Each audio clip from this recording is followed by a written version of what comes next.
Welcome to the Dark Shadows Podcast with your co-hosts Vicky Ray, Tom Diamond, and Keith Chowgle, bringing you all the odd goings-on from Collinsport, Maine.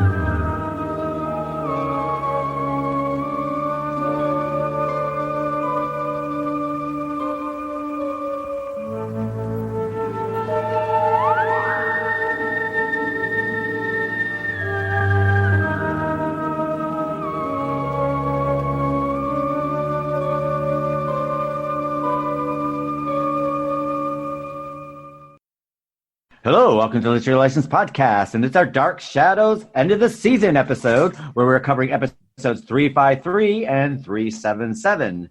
And before we get started, let's find out who's with us. We have Tom Diamond with us. Hello, Tom.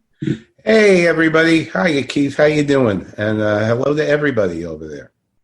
And we also have Vicky Ray. Hello, Vicky. Hi, everybody. Hope you're all doing good. And Jesse Fultz today is incognito somewhere, and if anyone happens to see him, send us his regards, and we will probably catch him next time around. So before we get started, let's find out where we've been and what we've been up to. Starting with you, Tom. Where have you been, or what have you been up to since last time we spoke to you? Very busy with all my wonderful pursuits and school and stuff, but I'm going to be taking 3 weeks off between courses, and I will be doing some voiceover stuff, hopefully try to get back to that a little bit. And, well-needed rest. I've still got some other irons in the fire. But so as far as I'm concerned, just living one day at a time and just marveling at what has happened to the world. Marveling is not the word for it. I'm waiting for 2 hurricanes to come into the Gulf of Mexico. It's the 2020 scourge strikes again. I hope you keep waiting. Oh, gosh. Yeah. And what about yourself, Vix? What are you been up to? Not a whole lot this week. Just, getting ready for some of they keep moving around the BMX things. Everybody, I always brag on my grandson.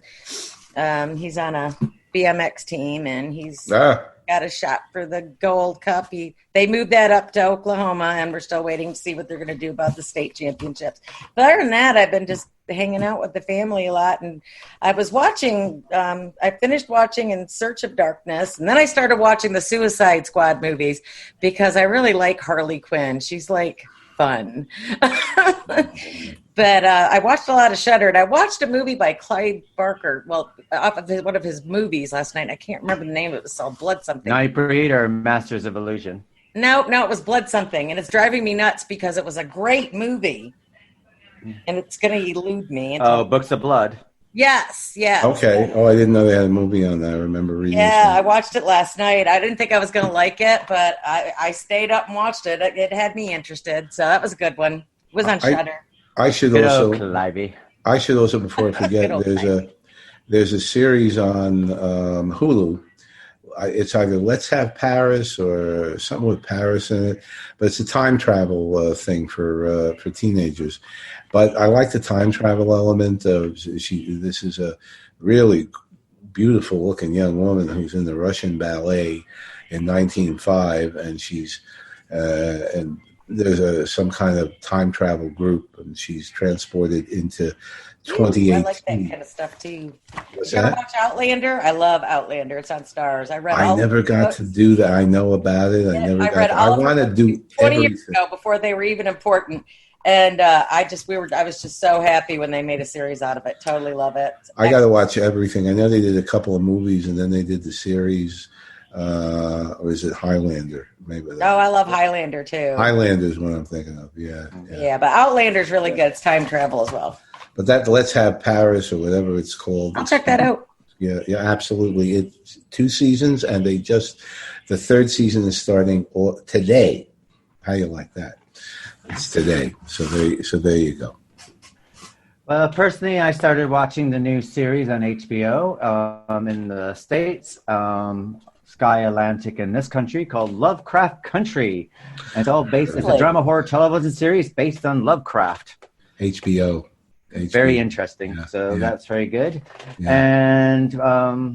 And I also urge people to watch Shudder. There's some really good stuff on there. There's an Indonesian film called The Pool, which is excellent. I watched that. That was excellent. You told me about that last week.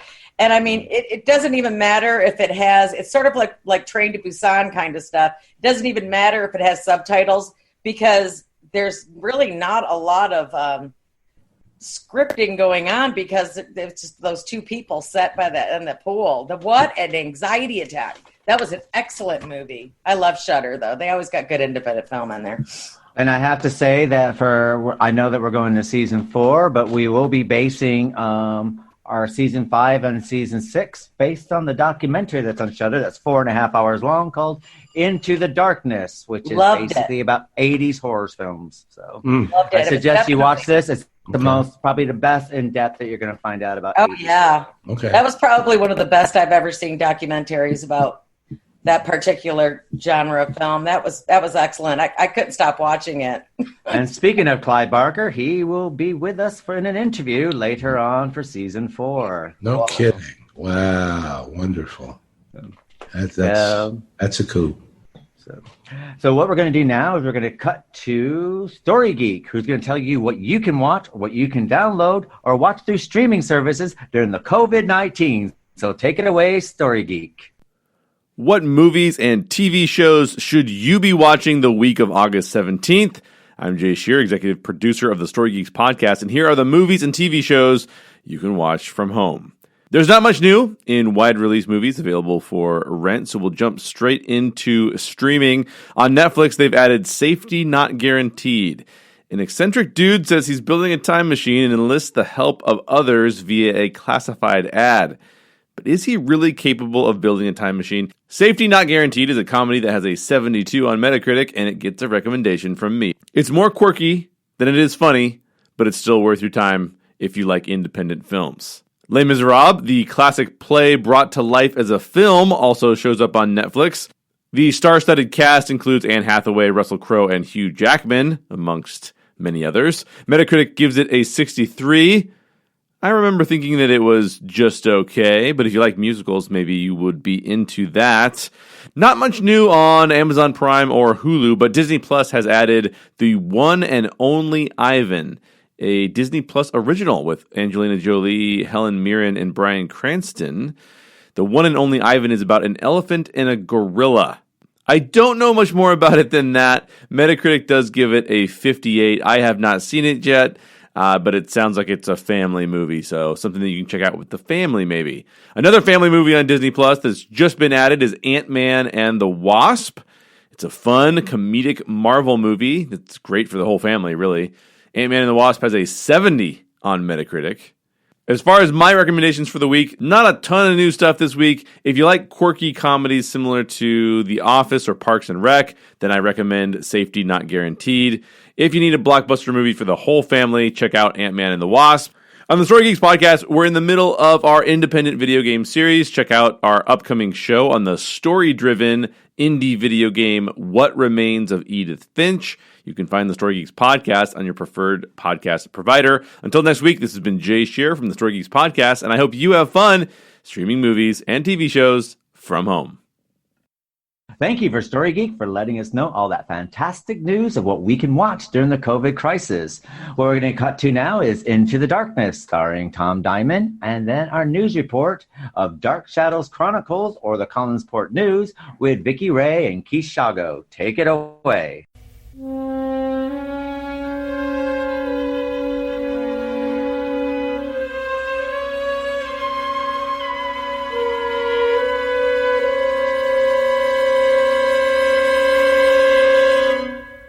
Hi, everybody. Tom Diamond for Literary License Podcast here. And we are now doing episodes 353 to 377. And we're now going to go to the stars in this episode. This is a very crucial block.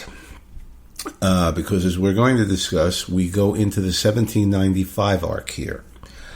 And you've got a whole new concept to the idea of the repertoire or repertory company, excuse my pronunciation. The repertory company, of course, was a very new concept that had never been tried in soap operas before, of the cast playing different roles in different time periods. And this was something that ABC gave Dan Curtis a hard time about. So it would never work. Well, it worked. And he fooled all of them. Anyway, but half of this block is still devoted to the regular time slot. And we have some new stars that came in during that period, one of which was Jerry Lacey, who came in at episode 357 in the Tony Peterson role, which was more of a takeoff on Humphrey Bogart and the 1940s Maltese Falcon movies. And very effective. And, of course, Jerry Lacey went on to be with Dark Shadows for most of that run. And you will see him appearing in other roles. I don't want to divulge too much, but in 1795 he is going to come on as Reverend Trask, and we're going to talk a lot more about that. But in any event, so Jerry Lacey was there. Peter Murphy is still doing his extra work as the caretaker in episode 360, the Ghost of Dr. Woodard in a couple of episodes, 358 being one of them, and he finally gets his shot at lines playing Dr. Thornton in episode 371 of the 1795 time arc. Bob O'Connell, the Blue Whale extra, appears in episode 358. I kind of wonder whether they did a separate set for that particular scene. Peter Turgeon is called upon to do some extra voiceover work playing Woodard's ghost in episode 361 and 362. Sharon Smythe, of course, reappears as Sarah in episodes 361, 363, and 364, as well as a couple of others.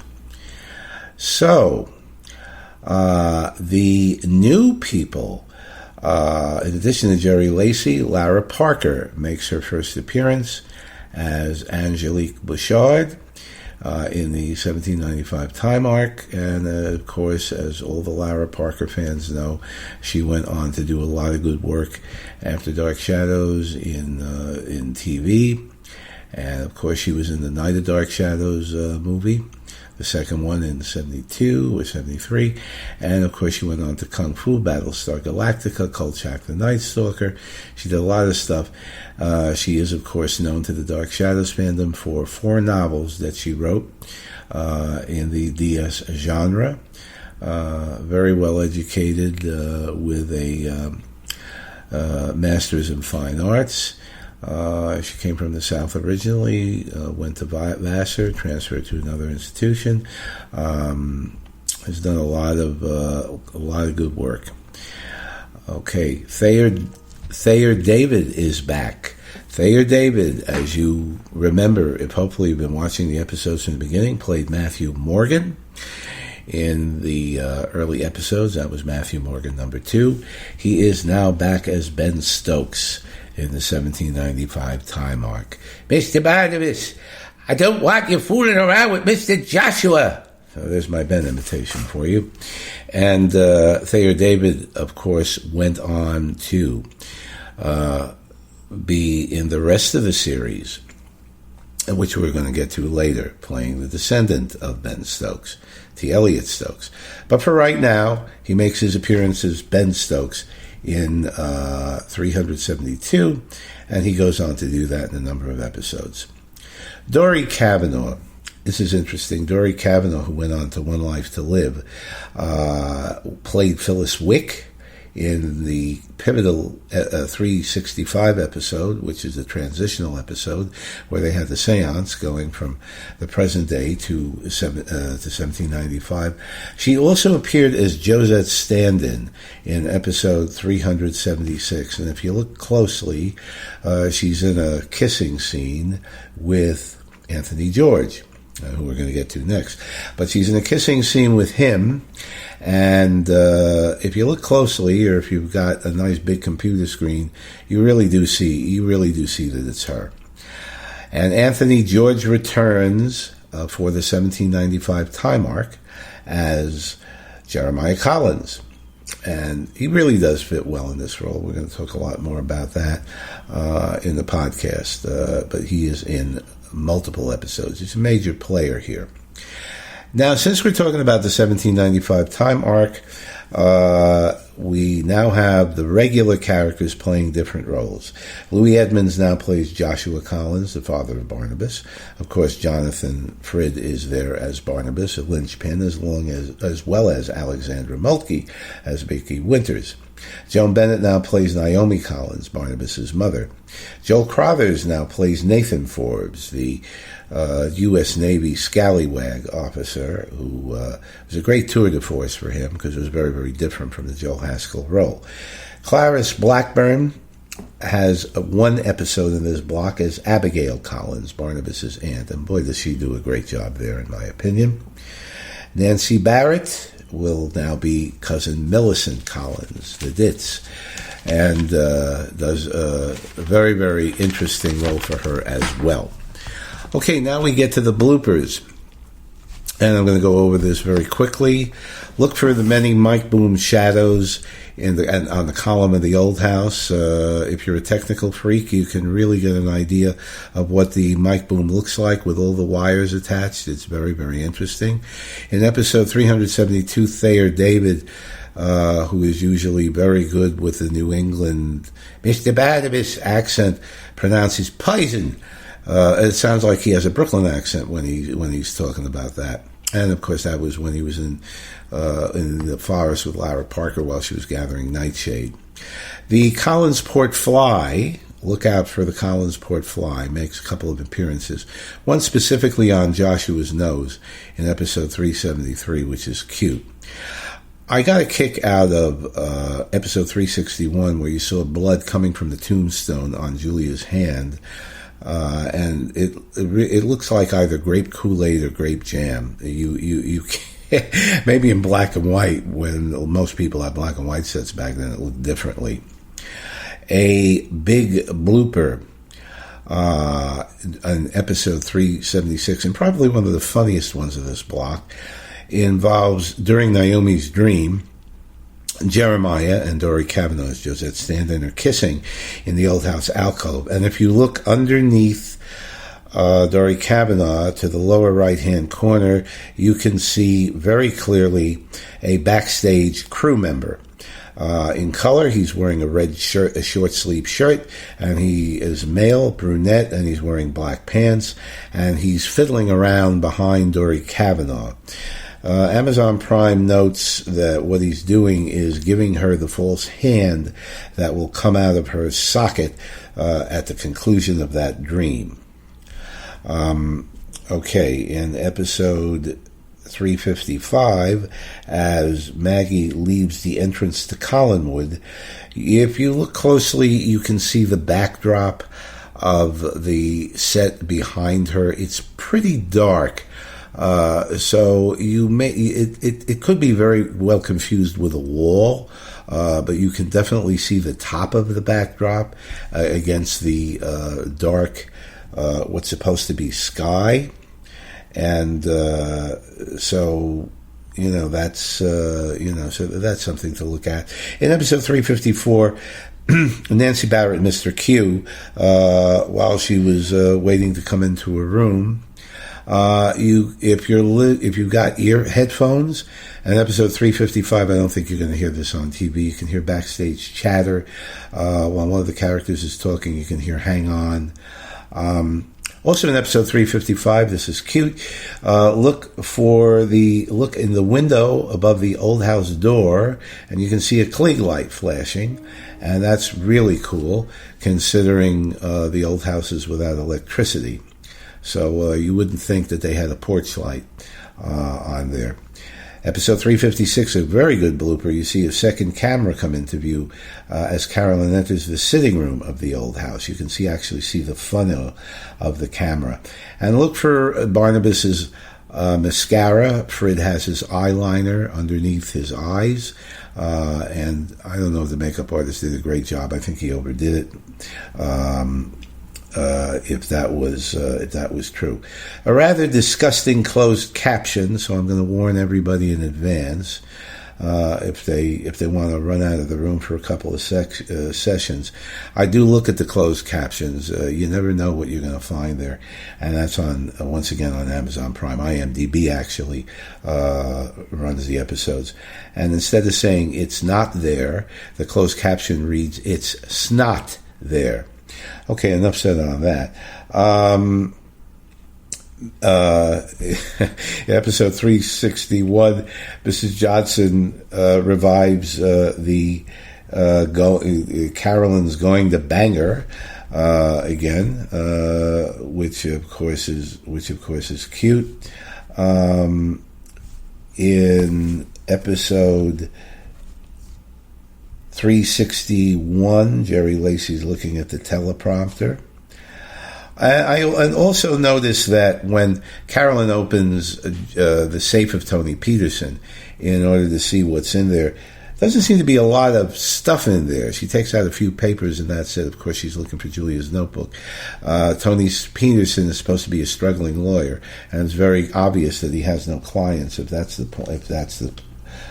case, what's going on. 364, the meeting between Barnabas and Sarah. Well, I got to say that this was well written, and unfortunately, Jonathan was doing some Frid speak at the time, and Sharon Smith was looking at the teleprompter. To be fair, it's probably a very hard scene to do because there's a lot of movement going on there. You know, Jonathan is trying to choke Julia, and he's trying to get his lines out while he's choking her. You can see how nervous he is, and then she appears, and she's looking at the teleprompter. So, you know, that kind of. But this is what we love about Dark Shadows. This is the attempt to do it right, and Murphy's Law. If anything can go wrong, it will. Episode 365, the transitional episode with the seance. Notice that as the camera backs away at the end of the scene from the seance, prefatory to the first scene of Vicky in 1795, so as the camera's backing away, you can clearly see the mic dropping into the camera view from the ceiling, and then it lifts up again. And in 376, notice the devil's mark on the left hand of Dory Kavanaugh during the dream sequence. Yet in episode 377, you can see it in Josette's right hand, as played with Catherine Leigh Scott. So the makeup artist forgot to put it. Maybe Dory Kavanaugh is left-handed or was left-handed, and Catherine Leigh Scott is right-handed. Dory Kavanaugh actually passed away a number of years ago, I believe in 1983 in Bonn, Germany. May she rest in peace. And also, look, you'll get a close-up at one point of the mole that they put on Naomi's cheek, as Joan Bennett, and it really does look... It looks like a perfect star that was drawn in. It doesn't look like an actual body mole that, could have occurred, and these things are usually either circular in shape or they're irregular. But they don't look like a twinkle, twinkle little star from the Walt Disney movies, and that's what that looks like. So everybody, that is the bloopers. I may have omitted a few, and I'm doing that because some of them are very, very trivial that you'd usually see in other episodes. But that's what's going on in the Dark Shadows world, and now let's get back to the show.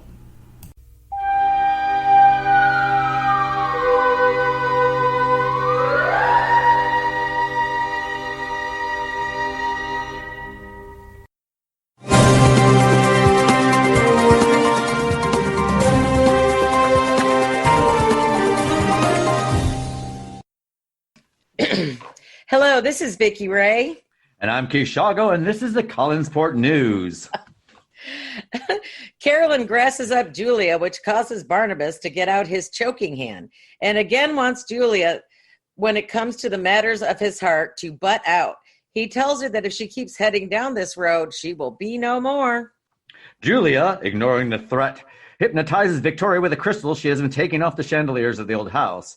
It appears that when a house is lit by candlelight, one doesn't notice the chandelier that will become bald, especially at the rate that Julia is hypnotizing. Carolyn again grasses up Julia, and Barnabas hatches a plan to steal the notebook of Julia. Julia realizes that Barnabas is definitely going to kill her. Her most brilliant, scathing idea of hiding the notebook in the old family grandfather clock doesn't go to plan, as the clock can no longer strike the hour. Barnabas instructs Caroline to keep an eye on Julia, and Caroline takes this literally. In fact, Julia gains a Caroline shadow that follows her wherever she goes. When the clock doesn't strike, Caroline smiles witchingly at Julia until a knock at the door, and we are now introduced to Tony Peterson, who hates the Collins family. It seems the hatred for the Collins family is to be taken up by a Peterson, considering that Burke is no more. And Julia gets her notebook, and after Tony has words with Roger, didn't go well, begs Tony to take her into town, much to the annoyance of Carolyn. In Collinsport, Julia asks Tony to keep the notebook in his safe, which he agrees. Julia goes back to Collinswood, and Barnabas decides that driving Julia mad is the best way forward, while Carolyn cuddles up to Tony Peterson, who seems to be a lawyer of some sort for employee rights. Not very sure of what law he practices, but he does have a big office. As Barnabas throws Dr. Woodard's ghost into Julia's direction, she spends a lot of time clutching her pearls, gnawing on her hand, and screaming whilst rocking her head back and forth. If this is not enough, Barnabas decides that he will gaslight Julia by proving he has a conscience. Julia runs off to Eagle Hill Cemetery to ask for Sarah's help, which doesn't do much good. Sarah tells Julia that she is as bad as Barnabas, for she has killed as well. Julia begs, but Sarah is having none of it, so she wanders back to Collinswood. It seems that Julia's mini breakdown is not much concern to the Collins family, and no one really seems to notice as they all go out for the night. Where they have all gone to hang out is anyone's guess, but I really can't see Elizabeth Stoddard having a beer at the Blue Whale and bopping away to the Blue Whale's top 10 hits with Sam. Anyway, Julia alone gets a telephone call that tells her that she will die soon. Meanwhile, Carolyn is throwing herself at Tony Peterson and doing the cock tease dance that she is so good at. Steals Tony's keys, which she does. She tells him that she has to leave to do an errand for Roger after she gets Tony hot and heavy. She leaves with the keys to the safe, and while she is away, Julia pops in to ask about her notebook. Tony is at his wit's end as he has teenage cock tease throwing herself at him and then leaving, and now he has Spencer Library Lady ruining his sex drive. He tells Julia that he's had enough and he really doesn't want to get involved over a notebook he has not even read. Julia asks him to promise that if she dies, he can then read it and do the right thing. Julia leaves to have Barnabas put the chokehold on her, and Tony goes to his office to catch Carolyn.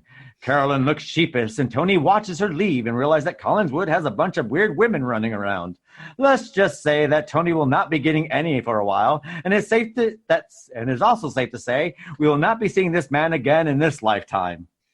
Sarah appears to David and tells him that the dead will shortly destroy someone living at Collinwood. David shares this with the family, and they decide that the best way to get to the bottom of the situation is to have a down-home family seance.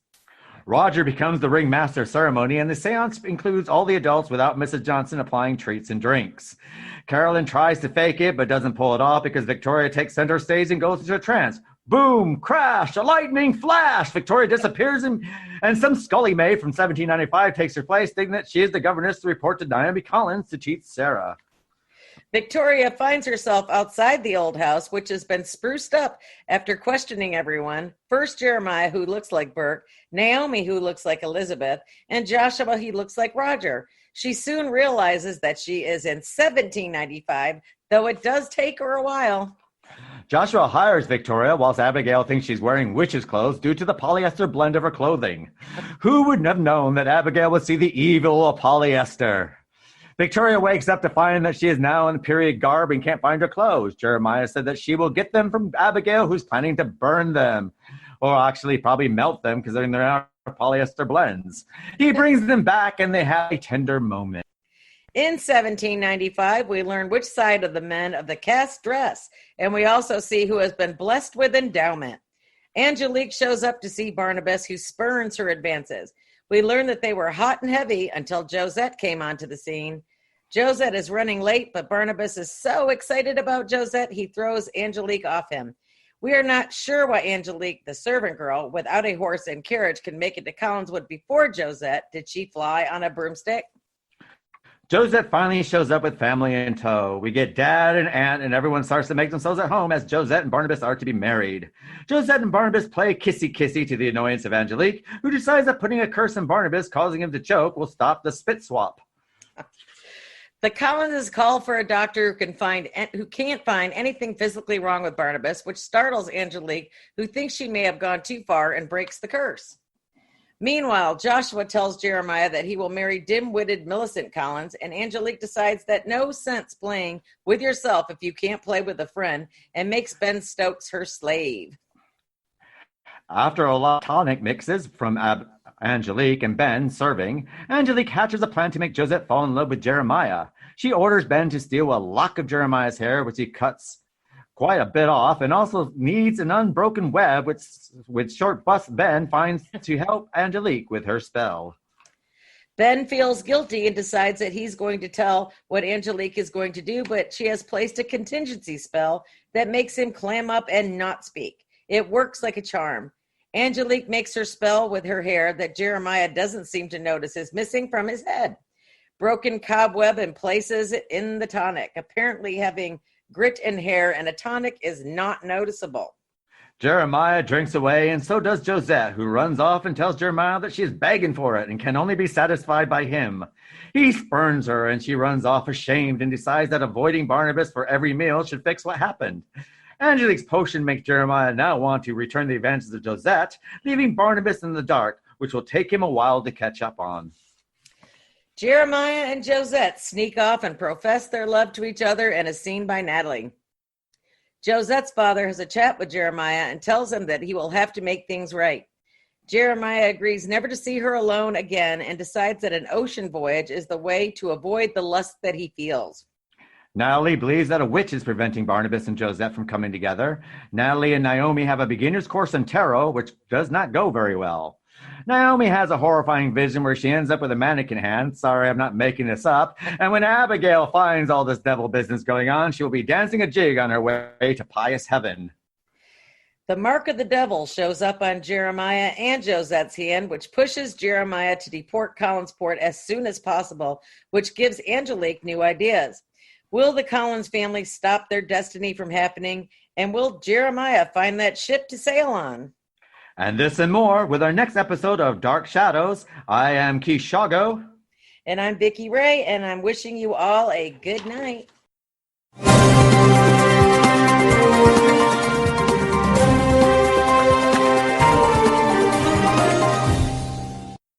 Hello, welcome back to Literary Legends Podcast, and we're discussing Dark Shadows, episodes 353 to 377. So, Tom, what are your thoughts of these episodes? Well, this is a crucial block for the newbies as well as the old-time fans, because in the middle of this block, in episode 365 approximately, they go back to 1795. And so you really got you got two plots going on here. In the present, you've got the thing where Jerry Lacey is now introduced as Tony Peterson doing his bogey impersonation, and when he was in Play It Again, Sam, by the way, and but he will be seen in the 1795 block later on. I don't want to reveal too much, but he's hiding Julia's notebook for her.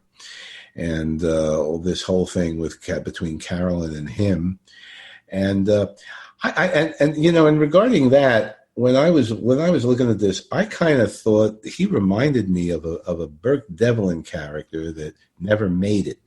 or was struggling, because remember, the Tony Peterson character is a lawyer, doesn't have too many clients, because if you see when Carolyn opens the safe, she takes 2 or 3 things out of there, and you take a look in the safe, and it's practically empty. He does have that gruffness of old Burke as well. He There's does that kind indeed. of gruff Very side. gruff. And there's a backstory line that he doesn't like the Collinses. That's exactly it. That's exactly it. He hates the Collins family. Probably one of the crankiest characters I've seen thus far. Just like Burke did. Put a cigarette in him. Come on, sweetheart. That kind of thing. Kind of Humphrey Bogartish too. Has the thing for the youngins. So exactly. They all do. Is it like all the old guys like the young? Well, yeah. To be honest, though, you either have teenagers or middle age. There's like no in between in the show, is there? At the moment? No, not exactly. Not exactly. So you've got that. You've got then. Of course, it's firmly established now that Burke is dead. And so that's the end of that, and Vicky has to deal with all that, and the thing with Barnabas finding out that Julia has been hypnotizing Vicky, and almost strangling her over it. But then you have the first meeting between Barnabas and Sarah, which I really think could have been a good, could have been good the way they handled it, but Jonathan was nervous and doing his Frid speak while he was trying to choke Julia. And really, when isn't he choking Julia? Exactly, but he was he should get over the nerves by now. I mean, there's quite a few scenes in this block that this is like. And then poor Sharon. And Julia's cock blocking Peterson at every turn. Oh, I got to tell you, what a tour de force by Grayson Hall to have that whole episode where she's in her bedroom, it was screaming like the door buzzer, that kind of thing. When she has, when she thinks Woodard is coming after her, you have no friends, Julia. No, he doesn't use that anymore. But they got Peter Turgeon on to do some extra voiceover work. I think the best way to proceed with our conversation here, let's talk about this before we switch to 1795. So we'll get all this out of the way, and then we'll go to 17, because they're almost like 2 different things that are going on. They are. Yes. They are. So in this particular block, in this particular time zone, so they're dealing with a number of plots, and then in the middle of this, Sarah appears to David, and this is the segue into 1795. And Sarah appears to David and says, "Everybody in the house is angry. All the dead are angry. I would much rather the caretaker had appeared. The old caretaker, Daniel Keyes, would have been great if he had come up. The dead cannot rest. They're angry." That would have been a lot better than, But okay, so I had Sarah do it, and that led to the same. I quite like Sarah though, because it kind of giving you a close, because by that time Sarah's outside of Roger and Elizabeth. Mm-hmm. Sarah's actually, and of course, Mrs. Johnson's kind of disappeared for a while. I mean, we'll get to see her reincarnation in the second half.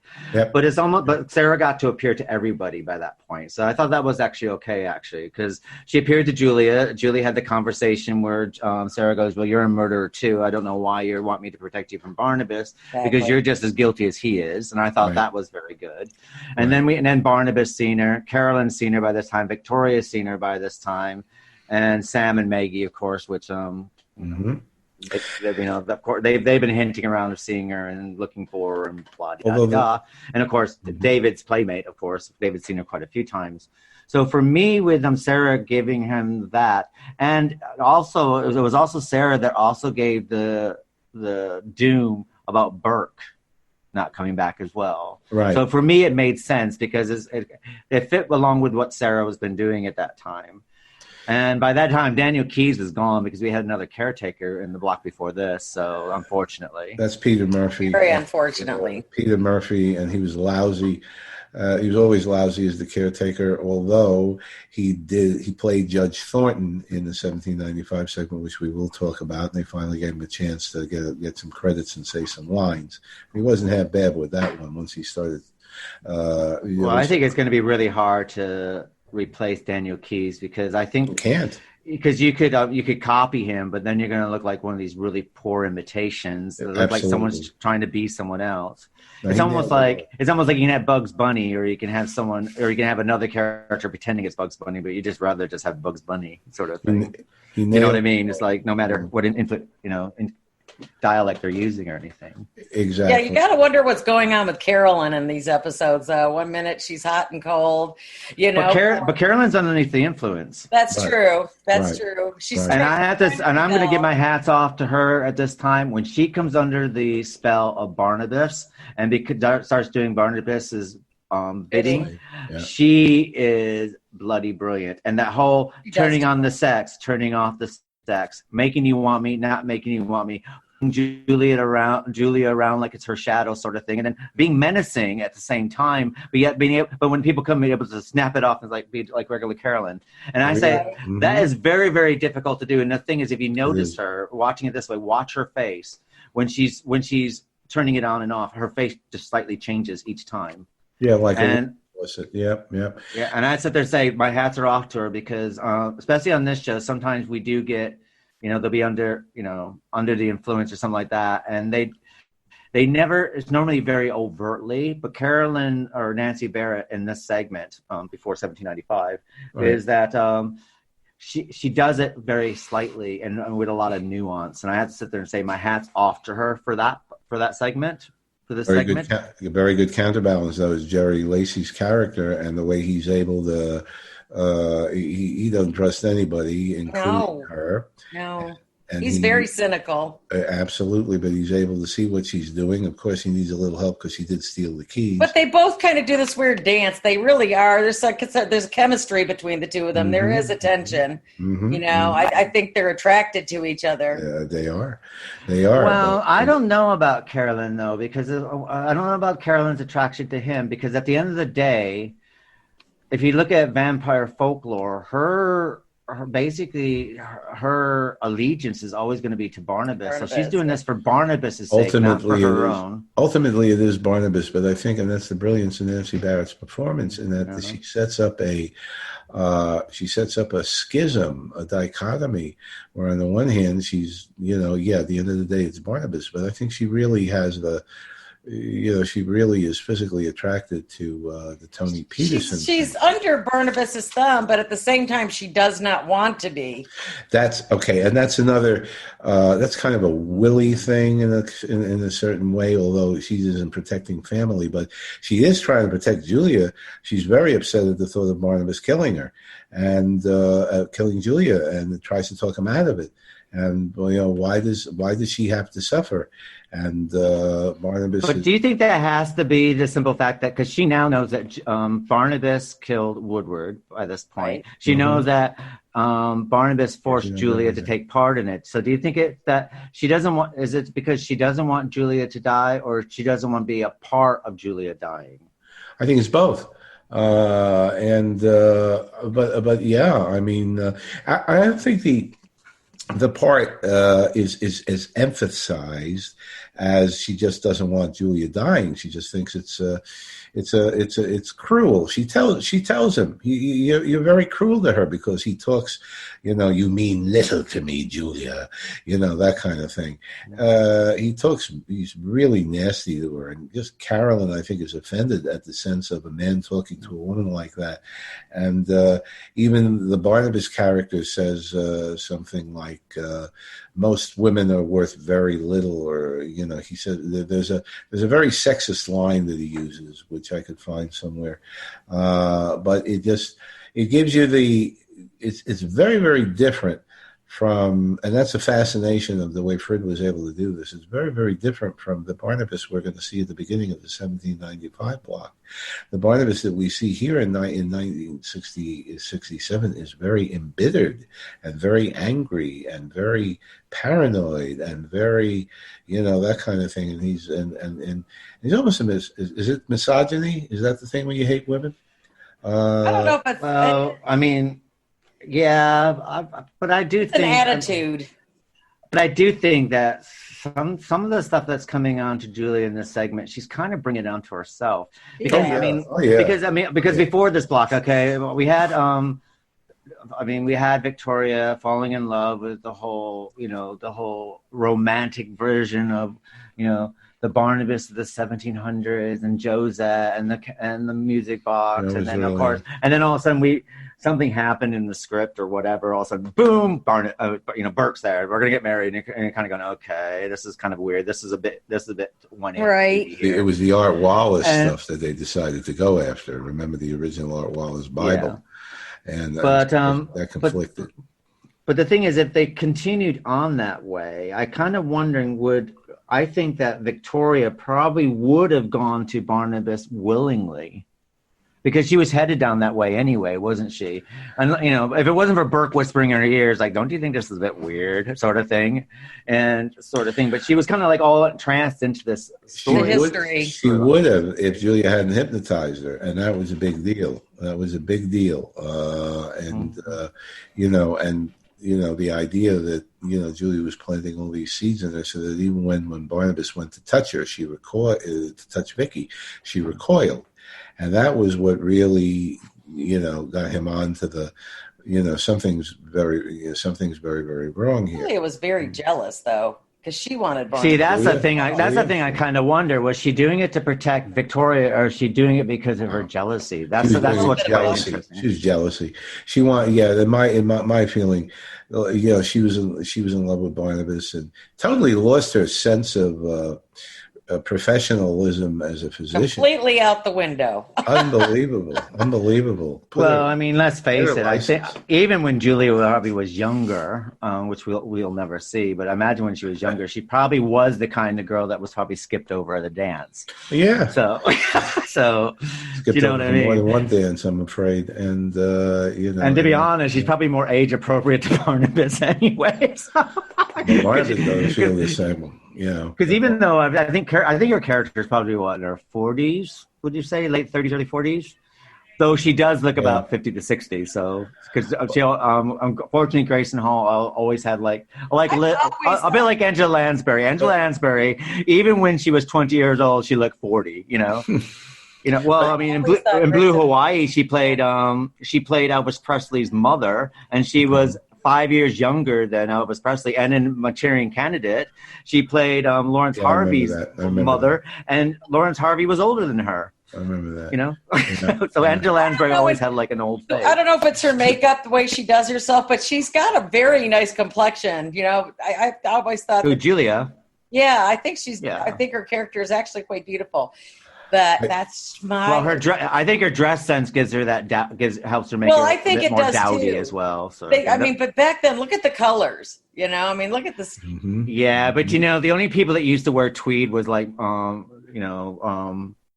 the Agatha Christie character, Jessica Marbles, or no? Yeah. Well, that's Marple.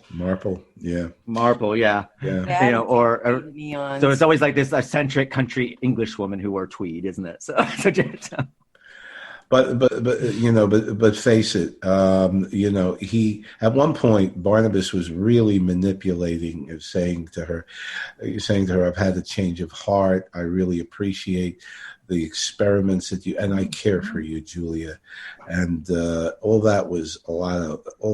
He's giving her a line of baloney. Oh, that was such a lot of hokum, and I think men. That man. Especially the undead ones. Not all but men, I also.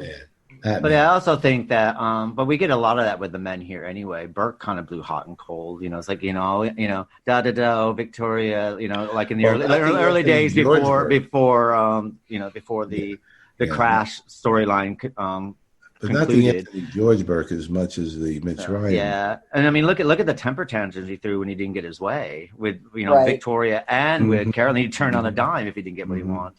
But and Barnabas tends to do the same thing, and Roger does the same thing as well. I mean, Roger's more consistent out of all the male characters. I think Roger's probably the most consistent with his personality. Absolutely. I love Roger still. Doesn't matter what he does, still love Roger. And Roger is pretty dapper in his turtlenecks and jackets, and I mean, he was really for that day and age. Louis Edmonds made quite an impression. But I think once again, when going back to Carolyn, when she sees the way Barnabas is treating Julia. And when she actually, I don't know whether she actually heard the conversation or she knew about it, where he was trying to manipulate her and everything, she was furious. She was really offended. She was really offended by it. She's offended the way he treats women. Wow. But she knew at the same time that she had to give in because of his hold over her. So I think that's very poignant as well. I also think it's quite interesting that what we get is a Barnabas who is so in, and this is what will take us into the second part eventually of our discussion, but it's kind of funny that we got someone who is so ingrained about how happy things are in the past, and the past is so wonderful and everything like this. And soon we're gonna soon find out what the reality of the past really is. Mm-hmm. But what kind of reminds me of Barnabas is kind of like immigrants who move to a country. When I say I'll use England because I have more of a thing. And what they do is they'll have children here, sort of thing. And what they're doing is they're holding on to the past so much that they don't realize that the past has moved on, sort of thing. Mm-hmm. And so, like, if they came in the 60s, they're still living like with the values of the 60s and that sort of thing. And that's what kind of Barnabas kind of reminds me of, is like he's emigrated and still thinking, using the past as a country, that past hasn't changed. And they have this romanticized version of what they left and what they left behind. And I guess that's why when we go into the next segment, it's going to make it quite interesting to find out what the past really was, because we have this romanticized version that Barnabas has been telling us this whole time, mm-hmm. which I think this is probably when Dark Shadows has become more realistic, because people do have a romanticized version of the past. Exactly. But if you go back to the past and live their life with them, you realize that it's not as beautiful as you're pointing out to be. The 60s, the 60s sound like a great, wonderful time, but I mean, there's a lot of bad stuff that was going on. I lived through it. I remember, but but especially when we do go into that, and the real major thing about the 1795 thing is to look at the original Barnabas, the naive mama's boy or father's boy Barnabas that was working for, working for Joshua, who was Roger to the nth degree. Louis Edmonds really hammed that one up and did a brilliant job. But you can see he was the real head of that family. Yeah, Victoria's in for big historical reality check too, because she's mm-hmm. romanticizing all this stuff mm-hmm. too. Now that's a good this point. Whole block.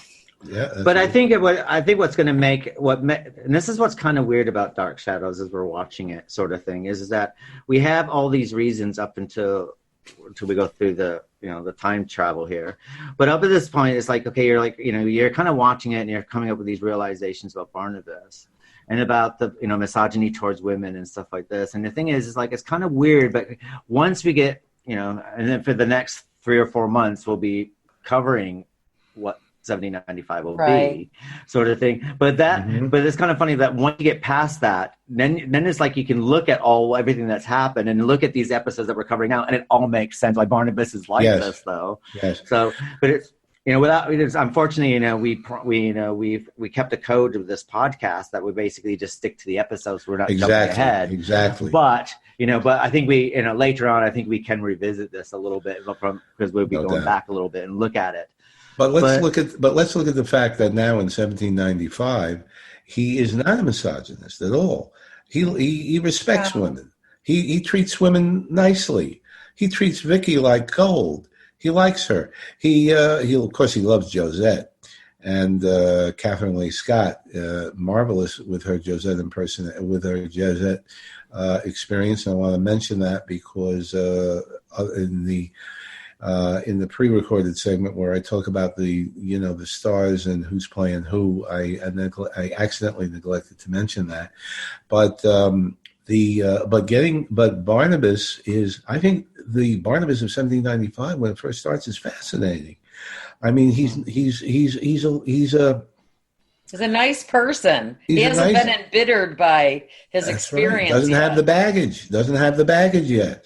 And he's looking. I have to say though, when we do finally meet Josette, and this is nothing against Kathleen Scott's portrayal of her, but I found her a bit wet. Do you know what I mean? I had this vision of this like strong female heroine character. Oh, not at all. And then we find, because this is the way that she's painted, and then we do get her sort of thing, and she's in. But of course, this is the romanticized version of Josette. Now we're seeing the reality of Josette sort of thing, and she is kind of a airy fairy kind of girl. She's spoiled. She's spoiled. Spoiled little rich girl. She's spoiled, but there's no doubt that whatever happened, she.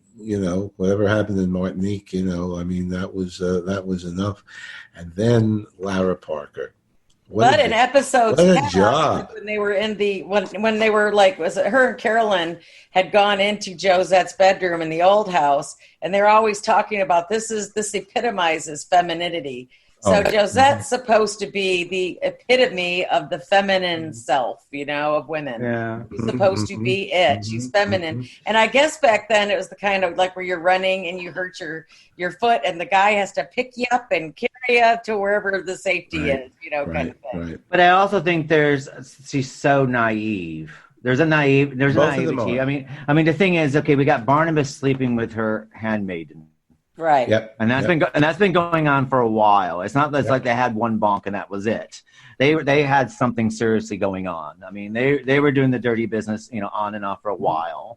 And then he switches to Josette sort of thing. This is what's a bit weird about the Barnabas Josette thing is like you kind of wonder like how are they betrothed to each other? Are they betrothed because of family obligation and bringing family money together? Or is it a substantial love sort of thing that they saw each other across the room and they love each other? That's what they make. Because what we get, I think there are two layers. Well, the thing is, we don't really know because what we get is we get Angelique showing up, and I mean, apparently she's on the same boat as Josette. Josette's in a carriage. Angelique's walking. She still makes it to Collinswood long before Josette is. So I don't know. I don't know where that trail, what those horses were doing. But she shows up, and it's kind of like, oh, Barnabas, da da da. And it's like she doesn't really know about Josette. Really, she doesn't know the seriousness of it. It seemed kind of like. And then, of course, when Josette comes on, then we do get. Oh, we get the kissy and the lovey, and we get the Barnabas who's enthralled with Josette. So yeah, but didn't Josette initially come there with her aunt or what guardian because there was a wedding that was going to happen? Wouldn't Angelique know about said wedding? Natalie and that's what I found a bit odd. Actually, I don't know if that was a writer thing or that was something that was consciously put in there, but it. But then again, this is a day-to-day serial. They couldn't get David Ford on the same day, which is that of course is. But to answer your question, Keith, I think that there are two things.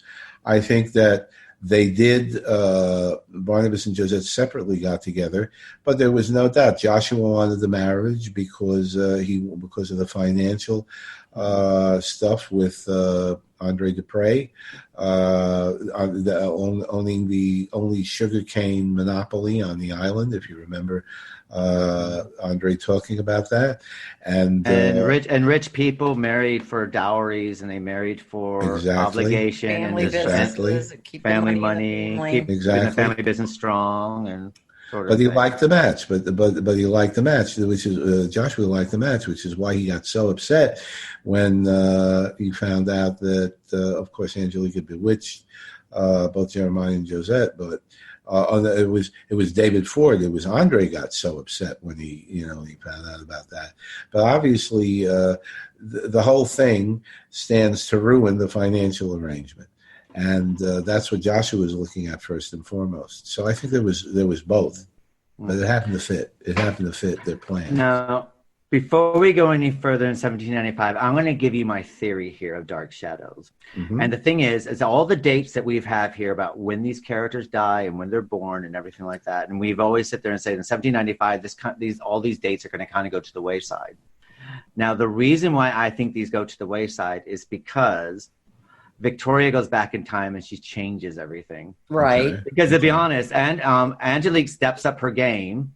Because Joshua becomes interested. Is it not Joshua? What's the old New Burke's name?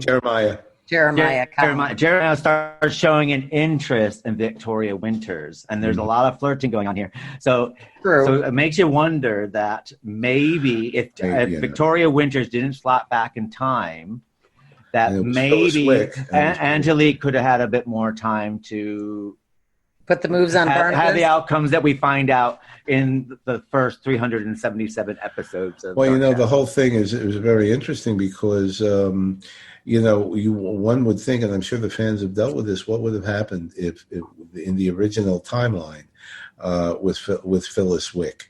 And was Phyllis, and of course we don't want to get too far ahead of the block. But you don't have the traction. You can tell right now that Phyllis Wick would not have been attracted to Jeremiah the way Vicky is attracted to, and vice versa, because you've got that Burke-Vicky relationship, and they look like each other, and that was a big thing that they dealt with in 1795. Everybody looks like the same characters. That's why Vicky, when she met Ben Stokes, Thayer David, and thought he was Matthew Morgan. Right. Now, if you didn't watch back then, you wouldn't know who Matthew Morgan was. And so that was a bit of a stretch. They were hoping that this was for the old-time fans. And then when Ben started to, Mr. Barnabas, and then when he started talking like Mr. Joshua, are we going in go today? I love that. I love to do him. But when there was, and I hate to digress, the gay fans that were really into shadows had this whole fantasy of Barnabas and Ben. And actually, they talked about, instead of Josette's picture hanging in the bedroom, it would be a picture of Ben in the wedding dress. Oh, good Lord. Ben. Why Ben? Actually true, because I want you, Ben. Mr. Barnabas, please. Mr. Joshua will find us out. So anyway, but that's true. It's true. But just like there was also a segment of the fandom that fantasized about Josette and Angelique having an affair. Right. That'd be a lot more attractive to watch, I have to admit. I agree. And Stokes, okay. Yeah. And Ben Stokes is one of these people that you want, whenever you see him, you want him fully clothed all the time. But I mean, it's quite, I found it very, very interesting that, so when I've always bit my tongue when we were talking about the dates and how the dates are going to change and stuff like this. And I do think it's because Victoria went back in time, because to be honest, if you see Victoria, especially episode 377 where we get to, that basically she does the Victoria thing where her nose is in everybody's business. You know what I mean? Her nose is everywhere. So that's a good point. She's kind of stuck her nose into the Barnabas and Josette situation. She wants to help. Dupre. She wants to help, but at the same time, if you look at people's lives, you just change one small thing, and that changes the whole. She doesn't even realize that.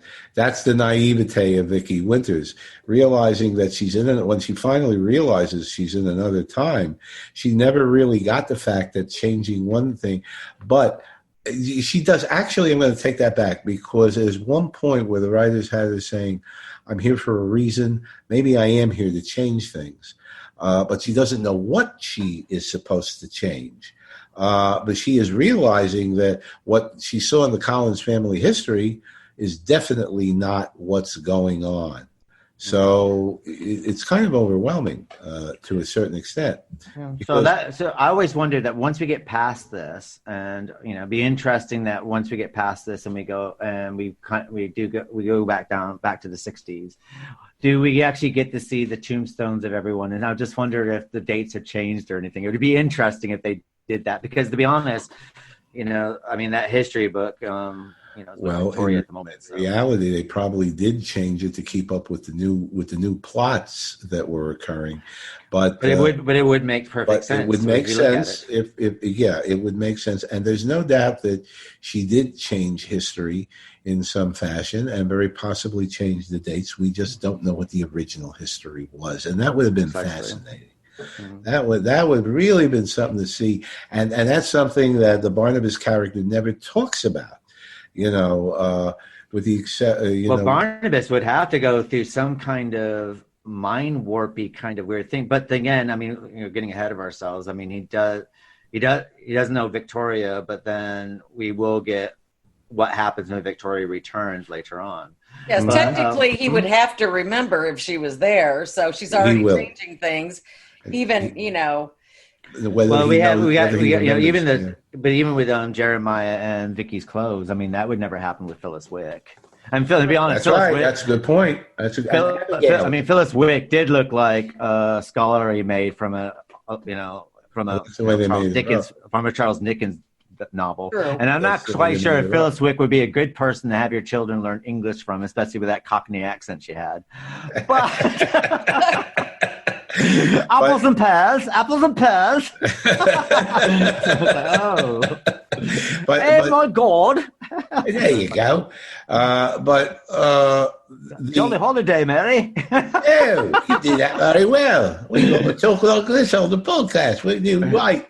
Anyway, but I think that scene with Abigail and Vicky, and boy, she was only on for one day, Clarice Blackburn in this block. But she's freaking fantastic. Yeah. Oh man, did she nail it?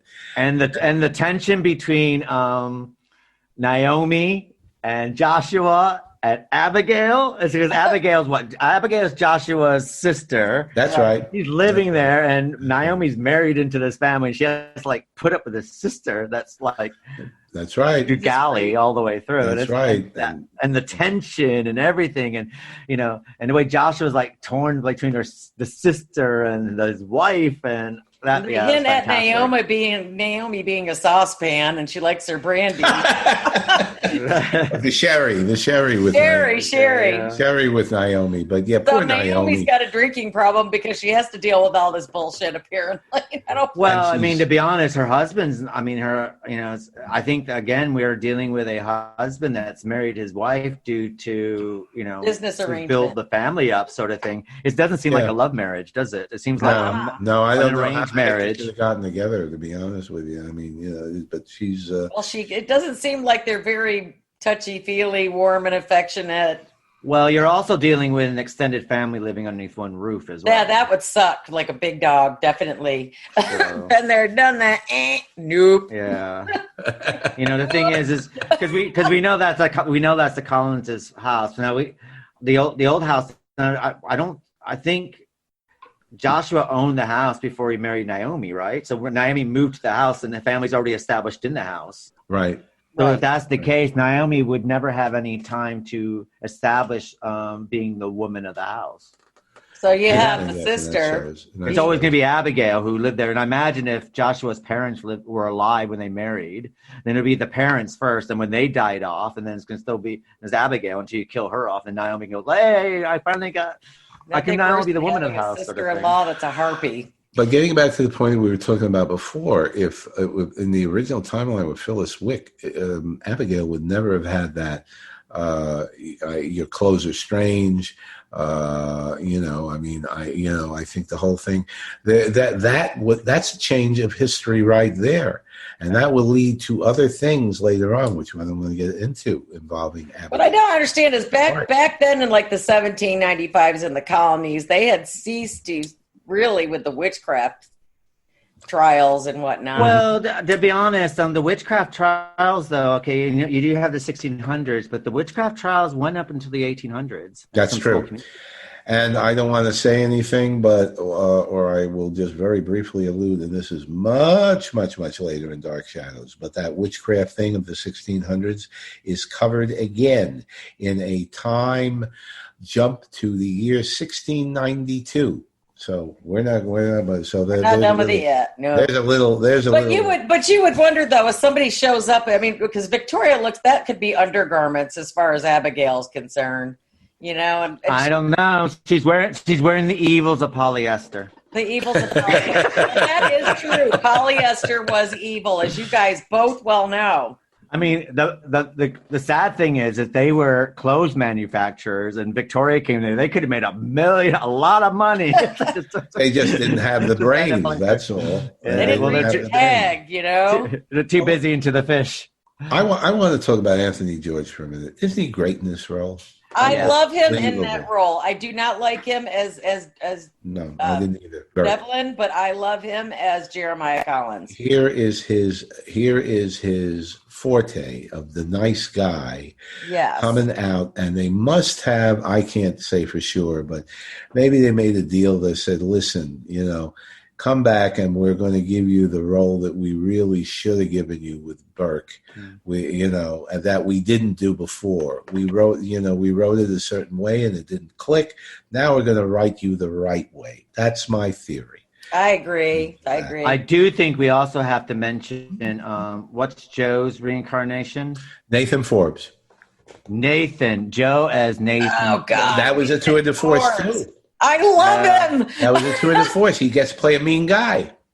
I love Nathan and slimy. There's such a sliminess that we've never. Joe has always been kind of like the wet blanket, sort of thing. Right. And even though he's kind of, I mean, unfortunately, every time he wanted to be the hero up until this point, Joe, I mean, kind of Burke kind of always took away the thunder, sort of thing. Mm-hmm. Joe was kind of like, the boy following after Burke. But now we get like this, Nathan, Forbes. And there's just like this slimy. And there's this predatoriness about him when it comes to the women. I mean, there's the predatory that he does toward, there's almost that, the sex rapist Willie that we got, with the first right. That's right. Forbes as well, and I have to say that works really, really well. Well, they did with him. It's a shame because Alexandra Moltke, that's why she didn't come back to the show eventually, when she finally left, because she wanted to play an evil role on the show. Alexandra never gave her the shot. Yeah, never gave her a shot. She wanted to be a vampire on the show. And she would have made a great vampire, I bet. I think so. So. To be honest, I think that if they didn't meander around and they stuck without putting the Burke marriage thing into it, that's probably how that role probably would have evolved, really. Because that's where it was headed, wasn't it? It was. The world will never know. Well, no, we'll never know. But anyway, they did with Joe Cravers what they did not do with her, and they gave him a chance to shine. And he certainly, throughout the 1795 block, as I think everybody's going to see, he was he did a damn good job. And he did. I love this character. From the very first, when Vicky meets him and she thinks he's Joe, she immediately says everybody is the present. And she sees Melissa and she says Carolyn, and she sees Joshua and she says Roger. Anyway, so when she meets Nathan Forbes and she hugs him, thinking he's Joe, and Nathan. Right. You see that look on him? That lecher. Ooh. He's a definite lech. But he does this role. He's fantastic. I have to say, well, we pick favorites, but he was definitely one of my favorites because he really just jumped right into this because you're so used to him. I hate to say that his other Joe is wishy-washy and, all whipped about, Maggie. Well, he's like the ingenue hero male character, isn't he? Right. But you don't expect it. Good old American boy. He's such a cad, but you love him as a cad. That's right. They cast really dug their teeth. Yes, they did. Into it, and it goes to show, and I also talk about this during the tape segment, is that this was the repertory cast. The concept of the repertory cast in the soap opera was unknown up till this point. Curtis talked the management into it. The management said, it's not going to work. people are not going to identify with the same actors playing different roles in different time periods. So I said, it'll work. And it did. And it did. And it was, so kudos to him here. And it was a real breakthrough. I think there's only about one misstep, I think. Mm-hmm. And that is Josette's dad. Played by yeah. Well, and that's only because we're kind of got Sam Evans again, sort of thing. And it would have been nice if there was a bit more of a change in character, because I think we get a good change with Maggie to Josette. We get Maggie now. We always got this, this kind of naive, slightly dim-witted ingenue character, which I think Kathleen's from Maggie to Josette works very, very well. Right. I think we also get, what we said with Joe and Nathan Forbes, Roger to Joshua. We get Roger, who basically has no power, and now we see the Roger as Joshua. It's a great turnaround, isn't it? Power, the hammer of the Collins family. It's a great reversal, because now Roger and Naomi is the opposite of Liz and Roger. Liz had the power over Roger. Liz had the strings. Now Joshua is the one pulling Naomi's strings. And then you got Nancy Barrett, and she's like the giddy girl with the curls on her hair. She's a ditz. But she does it well. Yeah. But we also got, the best tour de force in the whole thing is we got Mrs. Johnson, who's kind of fiddling in everything that she does, Mrs. Johnson. And all of a sudden now we got Mrs. Johnson's Abigail. Abigail's now got power. I agree. Right. I agree. And so we get this thing like, if Mrs. Johnson had power in Collinswood, this is what you would have. But fortunately she doesn't. But now she's the sister and she's Abigail, and she is, as we progress, we're going to see how dangerous power can be to someone who's a bit religious pious. Right. Well, then you got her and Naomi having that exchange of you got one. They both want to be the matriarchs of the family. She's almost jealous of Naomi being in the home. She doesn't really. You can tell she doesn't want. She is. She's also an old maid as well. No one. Right. She's a spinster, and she not. Never married, never had children. But then you have Burke is the balance. I'm not Burke. Jeremiah is the balance, if you think about it, between Joshua and Abigail. Because he's just like the Kirk, Spock, McCoy triad in the Star Trek. So here you have Joshua. I call the tune to everything, and you've got Abigail is Abigail is a female Joshua, except she's crazy. Joshua is into the business, and then you got Burke. I'm Burke. I keep calling Jeremiah. Jeremiah. It's gonna take us a while to get back to the I know. Because, the balancing act. He's the balancing act, and it's a damn shame. I'm not going to go into it too much. But it's a damn shame at what happens to the Jeremiah character, I'll just leave it at that.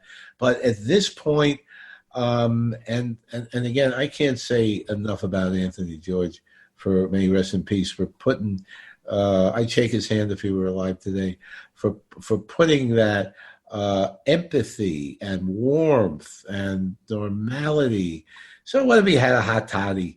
And that was the start of the ruination, if you think of it. Because remember Angelique, she had this stuff put in the hot toddy that Ben served him, and that was the whole start of this thing. But so what? The man was entitled to a drink after work. I think Barnabas had a tonic every night as well, didn't they? I think that's the thing that the men did. Tonic. For people who don't know, give a terminology for tonic back in the day. Well, a tonic was basically like a medicine. I don't think it wasn't like a relaxing alcoholic drink. That's not how it was thought of. But a tonic was. I remember that from that block. Maybe it's later. I don't know. I didn't see. But a tonic was basically medicinal. Basically, something to relax you before you went to sleep. Especially if it's a hot toddy. Today we still do hot toddies, which is a tonic that you take when you have a sore throat and flu. So listen, it's kind of. Yeah. Let's give Lara Parker her due. Because coming in as Angelique, she really established she was a witch from day one. Yeah, she didn't pull no punches at all. That's right. As sick as she was, because she had that push-pull thing with him. She choked. She used the doll to choke him. Soldier. the soldier to choke him. And then as he says, "Death is coming. It's getting dark." That was a little too much from Frid. But, "I see it. It's here." She didn't waste any time. That was Shakespeare already. But I'm surprised Ben was able to find a cobweb all intact. That was quite clever as well. Did you just see him climbing up the tree? But when she uses it, and you're like, and the thing is, like, okay, and like when she tells him, and it's like, and then you see the spell, and it's like, shit, that's very good. I thought to myself, God, that's really clever, actually. Well, to be fair, he did say he went through 2 of them before he found one that he didn't break. So I was thinking they was going, that one was. I've seen these before, but you do think you get a bit befuddled sometimes, and I had to sit there and say that this segment I've actually I couldn't stop watching it. I was like so ingrained in it. I've actually watched all this block all in like 2 days. I was like so ingrained. Yeah. But when he goes, I need this cobweb in terms. So I just had this vision of like trying to find a cobweb in the corners of the room. But then when it came out, I was like, oh, I thought he climbed the tree. That's the way to do it. That's clever. I thought he climbed the tree to get those cobwebs. Yeah. Where's the cobweb? I can't find it. Yeah, that kind of thing. So. Well, when she asked for it, I think, how in the hell is he going to get a cobweb intact? I have to wonder how. I don't think Jeremiah looks in the mirror very often, because I'm sorry, but that was a lot of head out of that for that spell. It's not like it was like a couple little things, or it was like. Well, let's not forget we got Natalie, and they're doing the beginners courses on tarot cards, and we got all that stuff happening. That was a nice lesson. We got a couple of nice lessons, and in fact, I think it was Naomi's dream. We're talking about what the death card means and the Tower of Destruction, and we're going to see that they didn't call it that, but we're going to see that later. And I'm not going to say where. The only thing I kind of wish that they did, instead of having that the Naomi dream sequence and that sort of thing, I think it would have been more interesting if had Abigail have that dream sequence. And the only reason why I say that, and this is purely that so far we've seen Elizabeth Stoddard have quite a few little dream sequences, and then we got Naomi. So it would have been quite nice to see another character have some, have it. I'm not saying that Joan Bennett was bad in it. I'm not saying that it wasn't bad. It works really, really well, but it would have been interesting to see someone else have this gloom and doom dream. But I think if Abigail had that dream, it would have sped the plot up too fast because of the Burke again, but Jeremiah kissing Dory Cavanaugh, by the way, who was the stand-in for Josette for that one. And to see Abigail had that dream, she would have been all over the place.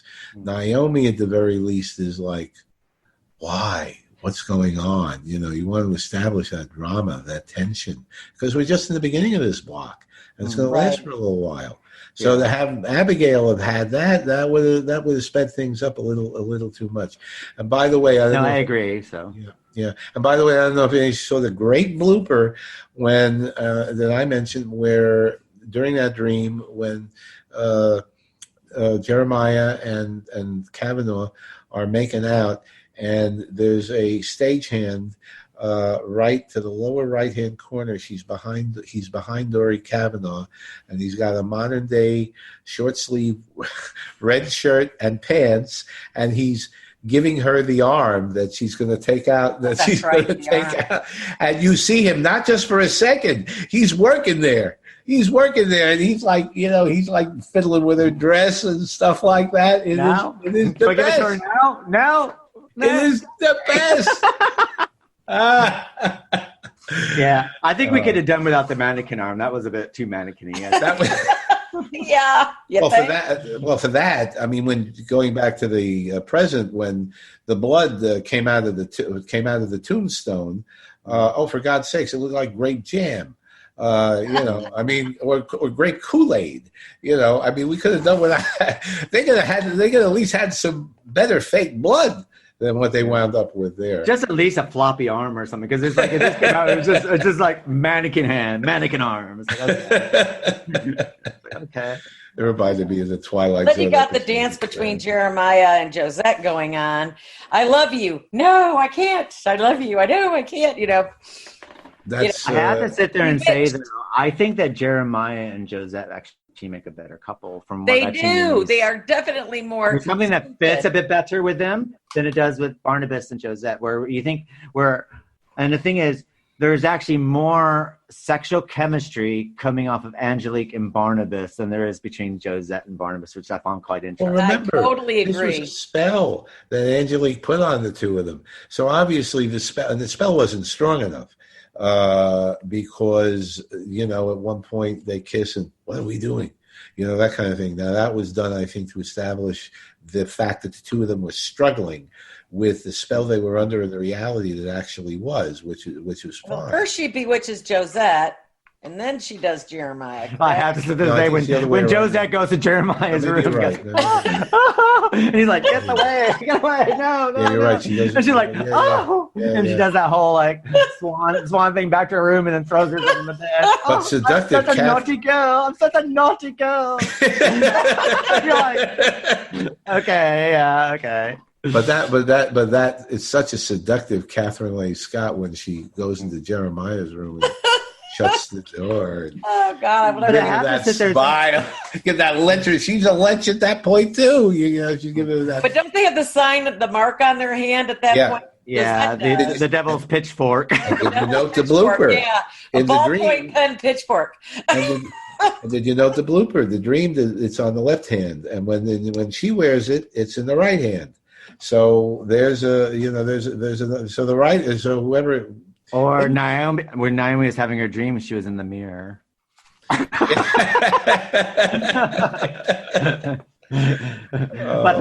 I have to sit there and say though, I'd have to say that it's funny because when you see Josette making out with Barnabas, and it's like you expect you expect like this kind of passion-y thing coming through them because they're supposed to be so madly in love, and you're kind of watching it going, okay, fair enough. And then, but then when they have when she goes into Jeremiah's room and Jeremiah's like, no, and there's this sexual tension because Jeremiah at that point is not bewitched, and there's a sexual tension with them.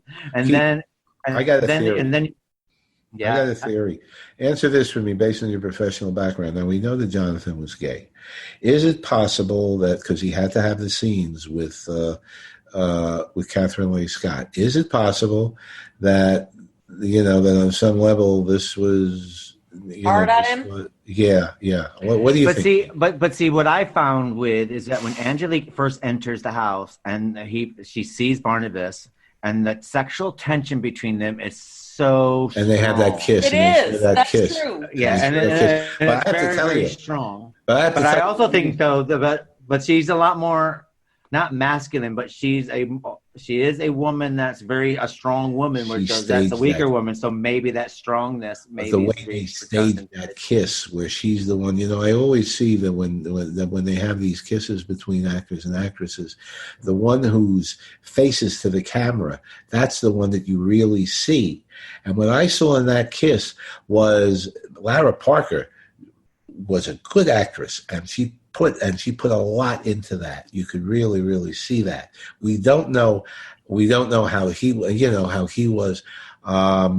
Later on, then again, Laura Parker is a gay icon anyway, so maybe that's something. Really? To it. That's true. Yeah, the thing is, the gays love her. She's up there with like Betty Davis and Susan Sarandon and all these other people.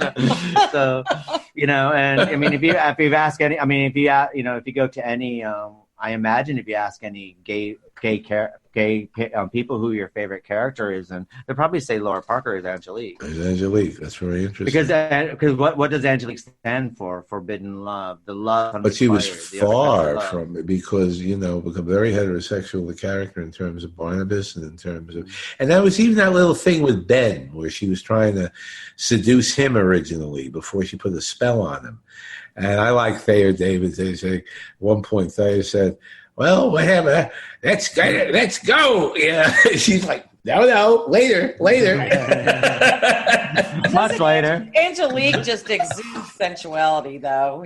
Let's face it. Yeah, but to be honest, when you see the scene between her and Jeremiah, there's no sexual chemistry between them. The only sexual chemistry that you see with her at this point is between her and Barnabas, and I have to sit there and say that, and that's why, and I think that. If you look at fan bases and stuff like this, and when you ever talk about anyone, it's always Angelique and Barnabas. I think she what put a mean? lot into it. I got to tell you, I think she put a lot into it because I do. My own theory is that Jonathan may have had problems with. I don't know. I mean, I could be totally wrong. I don't want the Frid fans to come after me with the devil's pitchfork. But it did seem that there was that. But again, who knows?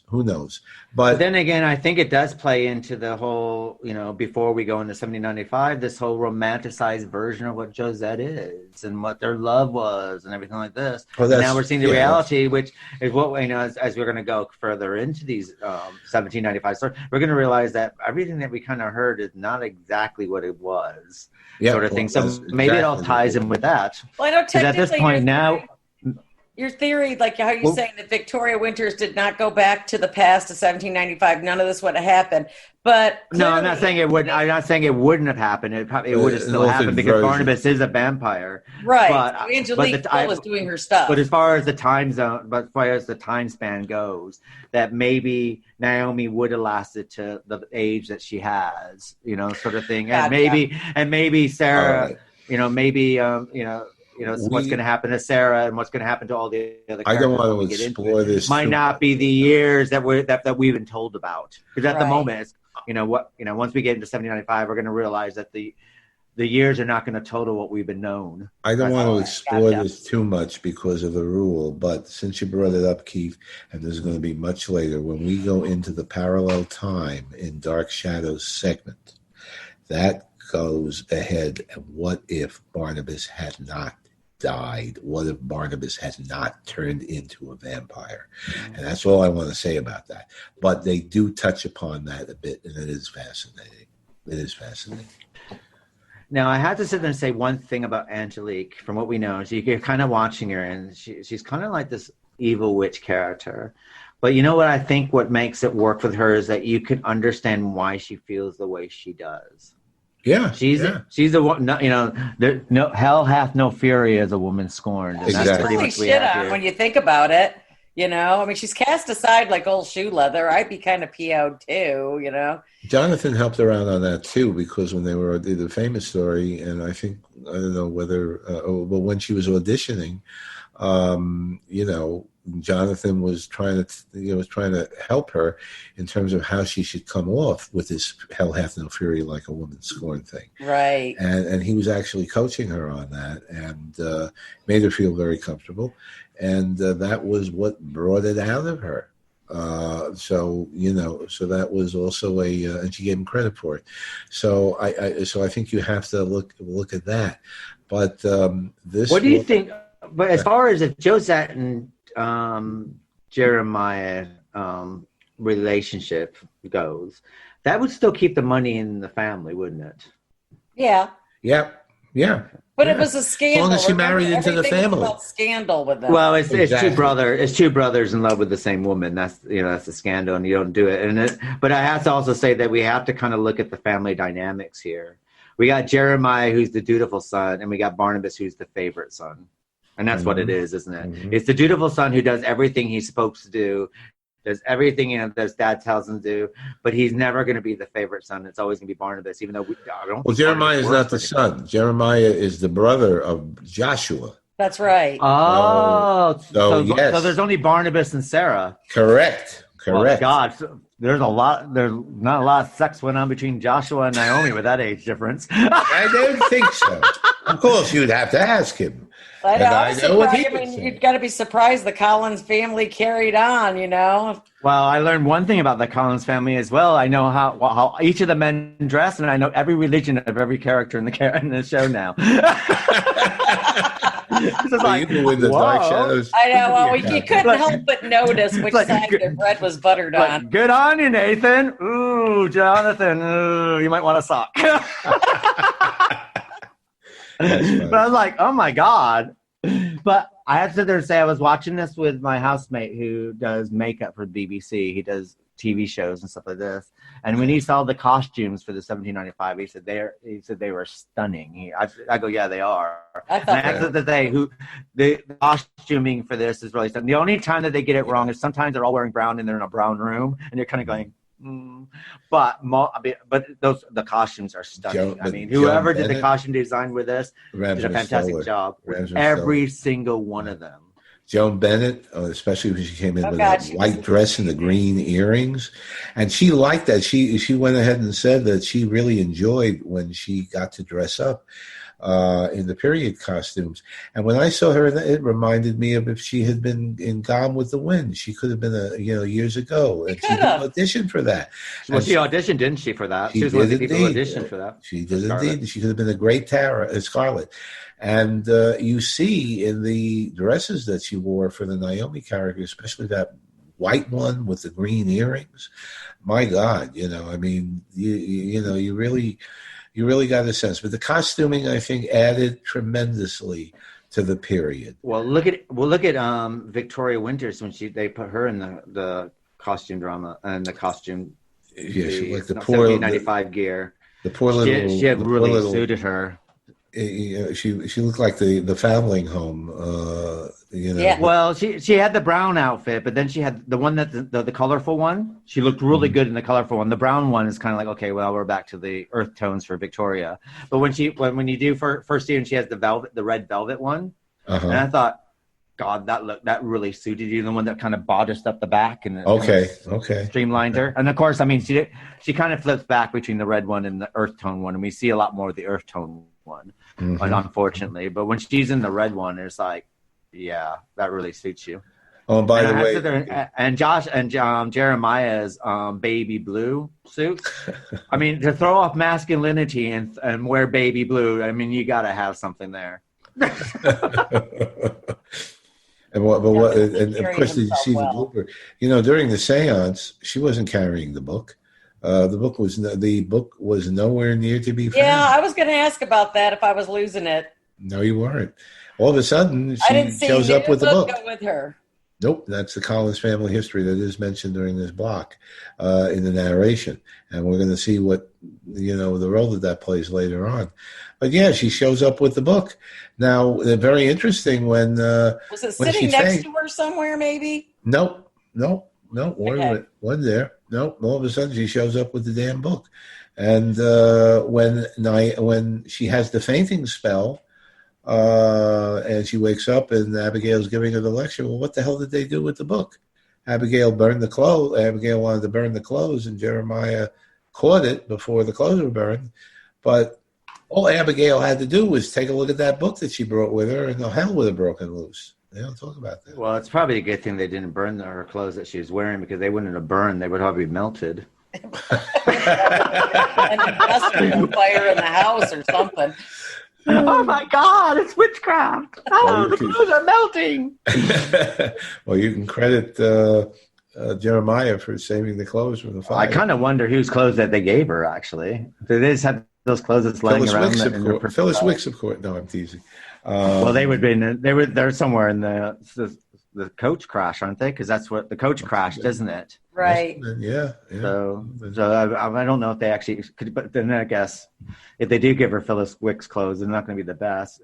She'll be looking like she needs to sing Papa and Oliver later on. Papa, that's how it goes. Papa, everyone knows. I like Shane I. Wallace, by the way. That was a damn good. I loved her in Oliver.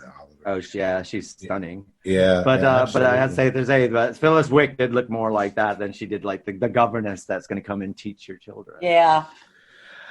And remember also Phyllis Wick, they couldn't have had Phyllis Wick's clothes because she was in the accident in the coach on the way over. Right. Precisely. The coach overturned and 3 people were killed, and Barnabas gave the whole story. So where did they give the clothes that actually fit Vicky too? Where did they get those? Maybe because there's no females in the house, isn't there? There's only Abigail and Naomi until Josette shows up, and then Millicent shows up later. That's right. And then then Daniel, we get later, Daniel. That's not this block. Oh, didn't Daniel show up at this block? No, I thought he showed up at the end. Okay. No, not by 377. No, he'll show up later. I didn't want to mention. That's why I didn't even mention that. But okay, so I thought he showed up. Sorry, no. We do get a little bit of Sarah. Unfortunately, yes, indeed. She I think she still only has the one outfit for thing.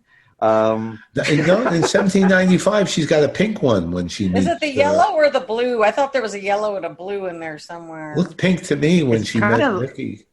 But it's kind of like the same style clothing, isn't it? Except Sure. there's different colors. Sure. So it's almost like you're gonna wear this dress. We'll get in different colors, but this is the only style you're wearing, girl. I'm sorry. all the money you spend on the grown-ups. We're gonna get elaborate clothing for them. We're gonna dress them up any way they want to. They're gonna look fantastic. But you're gonna always look. We're gonna dress you in different colored nighties. That's what you got.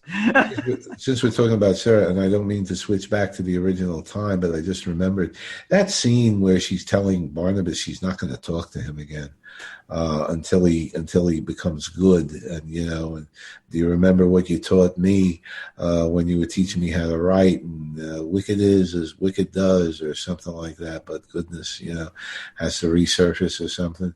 That was a wonderfully written scene, I thought, between the two of them. I hope we get to see that scene relived, though, in real time. Do you know what I mean? I'm not sure if we do, but because Sarah mentions that to him, doesn't she? And it's so wonderfully done, and the hurt and the Barnabas. The good thing about Jonathan Fred is that when he's not speaking and people are talking to him, and he needs to process what's being said to him, and we get Barnabas processing everything. That's when Barnabas is at his best, and when we get Sarah saying that to him, and you see him processing it and stuff like this. And I thought that what you say, that's a fantastic scene. But I would love to see them recreate that scene. Do you know what I mean? In the 1795 storyline. Oh, there is going to be a scene like that. We're not going to get into it yet, but there is going to be good. A scene between Barnabas like that. Something to look forward to. And if you don't start crying after something like that, I'm a grown man, and I started crying when I saw that later scene.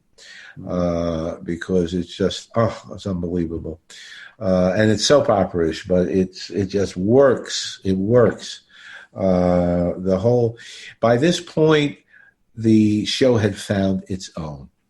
Exactly. And it moves very fast. I have to sit there and say from 350. Well, actually, the block that we did before this and the block that we did, it's moving extremely fast. Yes. And I would hate to be one of those people who missed one or two episodes, because I think you could have got lost a little bit. That's why everybody.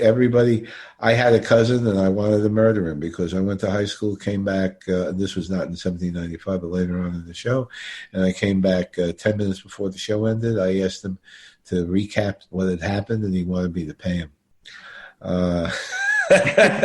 So but that's the kind of. How much is it worth? Well, my aunt stopped that. I'll tell you that much. But but that's the way, Keith, you described the devotion of the fans. You couldn't miss a show. You didn't want to miss a show. You knew that if you were missing a show, something was it was like a hole that was left. That's not like we had TiVo back then, that's for sure. Yeah, and I think I have to sit there and say I think that's where Dark Shadows probably had a little bit of difficulty. When is too fast and when is too slow. So because if you notice, up until this point, we've had points where it's like very slow, and then we get points where it's moving. Like the Phoenix storyline, we go, oh my god, right? Passing your pizza, and then we go. I think it's the writers, and I do want to mention something else. Sam Hall also started to write at this point during this block, Grayson Hall's husband. So we had that, and Sam Hall was starting to put his own emphasis into the scripts. We had that with Gordon Russell and Ron Sproat, and I think we also had the 13-week thing, didn't we? Where it's like they would find out they're going to be renewed every 13 weeks. So basically, it's just like so they'd have everything else. 13 weeks, we'll do this, and then it's like okay, we hit our storyline, but not thinking like, well, suppose what happens if we get renewed for another 13 weeks? So it's like, oh, we haven't. Oh, okay, let's meander around a bit, then again. So I think there's a lot of that going on in this show. Very possibly. Yeah. When it was time for ratings week, so I was like, ooh, sort of thing. Sweeps. Yeah. Well, I think what they did was it's kind of like they were they they would have, normally nowadays what you'd have with a show basically is you'd have basically an overarching story, so you knew where you were going, and then you would plan what you would go after that. Where in this time, I think you're just riding on the CD because you could be canceled at any time. Right. I mean, this is where Dark Shadows is. Ratings are going, this is where exactly. And I think at this point, I think they were already a lot safer as opposed to when Fred originally came on in episode 210, and they were going to give it 6 weeks more and then pull the plug. And they were a hell of a lot safer at this point because the character had taken off. Everybody was fascinated, and now everybody was so fascinated to see how did it happen. How did Barnabas come to be what he was? Everybody was thinking about that. They've been hinting about that for months, and now they had the chance to go ahead and do it.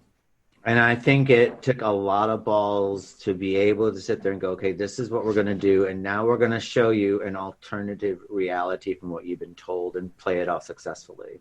Yep. And I think that takes a lot of balls. I mean, to be honest, most soap operas at this time basically would have like some one day of dream sequence about what happened, and you get like a quick summary, and then that will be it. We're still being present, but they did something here that I don't think any other.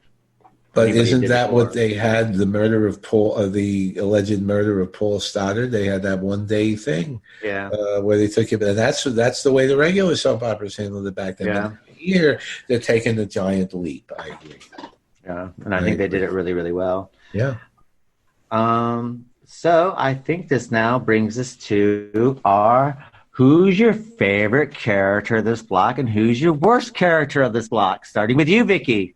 Only because you look like the most. I don't have any worst characters, though. I like them all in this. I have to say my favorite character's got to be Joe Cleather's Nathan Forbes, because I just love watching him go from this sweet, idealistic, nice dude to this lecherous little slime ball that you just don't expect, because you expect, it's going to be Joel Cleather. So he's going to be this really nice, gallant, cavalier kind of guy in 1795, but he's not. He's a total, he's a perv, he's on the take. He's the, womanizer. So you just don't expect, I didn't expect that, out of his character, but it shows how, his diversity, all of the characters actually showed their diversity in this, I mean, they just switched gears. And I'm nothing against Joan Bennett. I wouldn't even say I disliked her performance, but she's kind of slow and steady in this one, just like she's slow and steady as Mrs. Stoddard. So she didn't really have to switch gears quite so much, maybe. But all the other actors seemed like they all looked the same, like Jeremiah Collins, he he was going to be Burke Devlin. So what is he? But as Jeremiah Collins, he's a great fit for that part. I honestly just don't dislike anybody's, but I would have to say Joan Bennett was pretty much the same, but it didn't mean her, detracted from her character or anything. But Nathan Forbes, definitely, hands down. What about yourself, Tom? I'm writing it down as we speak because they were all good. It's they were all great. So if I had to, I had to give it a tie between Anthony George, who I thought was really broke out with the Jeremiah character and made it his own. As opposed to the inability that he had to make the Burke character his own, and what he was, and I would tie this with, although she appeared on just one or two during this block, Clara's Blackburn as Abigail, I thought did a hell of a job, and I would give honorable mention to Lara Parker. And hopefully she won't kill me if she hears this, but she still deserves very, very honorable mention. She made the Angelique character her own. Angelique was a staple and remained a staple. That Barnabas Angelique tension between them lasted almost to the end of the of that particular timeline. And I don't like the way it ended, but I don't want to talk about that because I'm giving a hint. But I like to give hints, I really do, because then hopefully it'll make the new fans say, "Gee, let's hang out, let's see what's going on in terms of more." In terms of worst, very, very, very, very tough. I think, as usual, they didn't give the Blue Whale guy, Bob O'Connell, he was in there for one episode. They didn't give him a lot to say. They gave him 2 words. Yeah. But I think, so they really didn't give him a lot.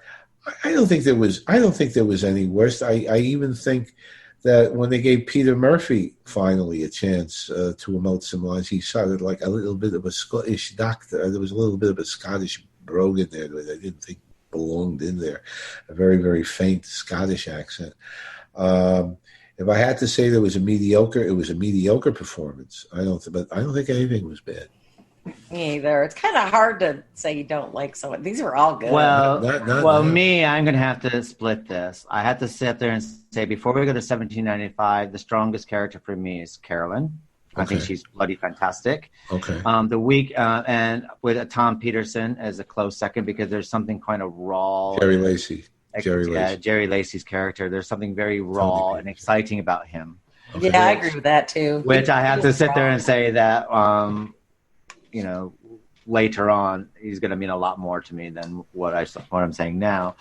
As far as the weak character, I have Joan Bennett as the weak character because they didn't really know what to do with her. She kind of comes out and she's kind of like, here comes exposition woman. Okay, da-da-da. Back she goes. Then back in the cupboard she goes. Exposition woman, back she comes. And then we see her, and then she disappears. Then she does the seance. And that's it until we get to 1795. So it's Joan Bennett mainly because I don't think they really knew what to do with her character during that block there, sort of thing. Because you just think that she'd be more involved in what's going on with Carolyn and her daughter, who's kind of, having her personality split, acting like a weirdo, and yeah. But I thought Carolyn was excellent. But now in 1795, hands down, it's Laura Parker for me. She just exudes. It's like you cannot take your eyes off her, and that's what I loved about her. She's smoking. She is. She's sultry. Smoking. Yeah. And as far as my weakest character is David Ford. I don't know. I don't know what was written about him, but it's basically we're seeing Sam Evans in 1795, almost to the fact that he's almost wearing the same exact clothing. The only thing missing is that's kind of true. He's kind of not notable, is he? Maybe that's why I kind of skimmed over him. Well, the only thing that's missing is stuff going on in his personal life back then. Oh no, I think he was married to Nancy Barrett. He was married to Nancy Barrett, but that's what you're talking about comes on later, Vicky. Oh, okay. But I don't think that they developed that character. They kind of had him do. I mean, I think this has to do with him a little bit because he has this point where it's like Josette, I'm the matriarch of our family, and he had this thingy, and what we got was. Not like the other characters where we got all the characters, Joshua is a version of Roger, but it's a different version of Roger. And Naomi is a different version than Elizabeth and everything like this. Right. And what we got is basically David Ford playing Sam Evans playing. Well, he doesn't look good without a beard. I'll tell you that much. But even the way that he delivered his lines, the same like when you get drunk and you have a go at Maggie, it was that. It's like, okay, well. You could have done something with this. You're a strong character, and it wasn't the lines that were fed to him; it's the way that he delivered those lines. Because I played it back 2 or 3 times actually, because I'm thinking what's not hitting with me for this. And the lines that he was given are very good lines, and they're not Sam Evans lines, but he delivered them like a Sam Evans. But he made lemonade. David Ford made lemonade out of lemons. Later on, he went on to 1776. In which he played a major role in the musical, and it was really based on, I think, the Andre Dupre character that he was able to market from Dark Shadows. But and I also, to be honest with you, I think. To give him his due because he had a lot of problems with memorizing lines, looking at the teleprompter. I don't think he was looking at the teleprompter too much in this block. To me, it felt like a dialed-in performance for me. Well, the other he's thing a bad actor. When he played Sam previously, where the hell is it? He's done a lot of great plays. But I'm just saying that it would have been nice if he just changed it slightly, move it, change it up a little bit. You're a different character now. Let's bring something different. Let's see something we haven't done because everyone else is. So you need to do that as well. And I think if everyone else wasn't that strong, you probably wouldn't have noticed it. Well, the other thing is, go ahead. Go So ahead. I think because everyone was so strong and they really were getting into the new characters, it made us, for me, it made It's me a good look like point. he It's didn't a really good. bother. And the other So thing that's is, how I took it. where's his French accent? Where's Grayson Yeah. Hall's French accent for that matter? True. You know, they come from Martinique.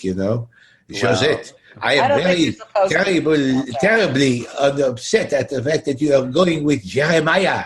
Well, what the heck is his? Now, that is one thing that. Do you think that's because they didn't think that middle of America could understand the accent? Maybe Who the hell knows? because they did try it. Remember when I thought that was a great scene between French between. I thought that was marvelous between Lara Parker and Catherine Lee Scott when they first met, and they were talking French. And I'll get the transcript. yeah, of that. but I'm saying that, That was but great. because to be honest, Josette should be speaking French because we did have a seance where Victoria That's was right. channeling That's right. Josette and she's speaking French to the simple fact that Beautiful job she needed there. someone to interpret what was being So now said. all of a sudden, David Ford comes in and he's speaking almost like the Mary Mager. What was the thing? Gillett and Sullivan, a model major gentleman or something. I mean, it just didn't. Yeah, He could have put on it. He didn't. He should have put on an act. He didn't. Probably couldn't. He probably didn't know how to do a good. Well, you could have put on an English accent even if you wanted to. That's I mean, he true. could have. He And could he have put on didn't. anything, but And he just sounded like he just came from the Blue Whale. I would give him the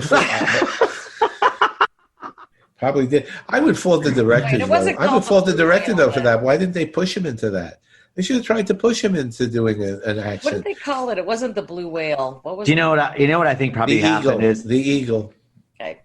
The eagle. I think probably what happened is that because they had such a major change. I mean, we're not talking about one or two characters. We're talking about the whole cast is changing, and I imagine that's probably what happened is that they kind of like, okay, you guys, we got a lot going on here. We got new sets. We got new this. We got new filming techniques. We got new costumes. We got new everything. You guys get on with it, and we're gonna do it because we got a lot going on. The old house looked beautiful. I really liked what they did with Collinwood. It looked like it was being painted, where they put all the painting drapes in the foyer and everything like that. To make it look like it was under construction, and they didn't show you anything else. But that gives you. But I will say this one: I really did not see David Floyd look at the teleprompter in this block, and I give him credit because that got him into trouble, and then eventually, we'll talk about that later. But he lost his job basically because of that. It did look like he was looking for a glass of scotch during his scenes, though. Well, I wouldn't. He's just the wrong character for it.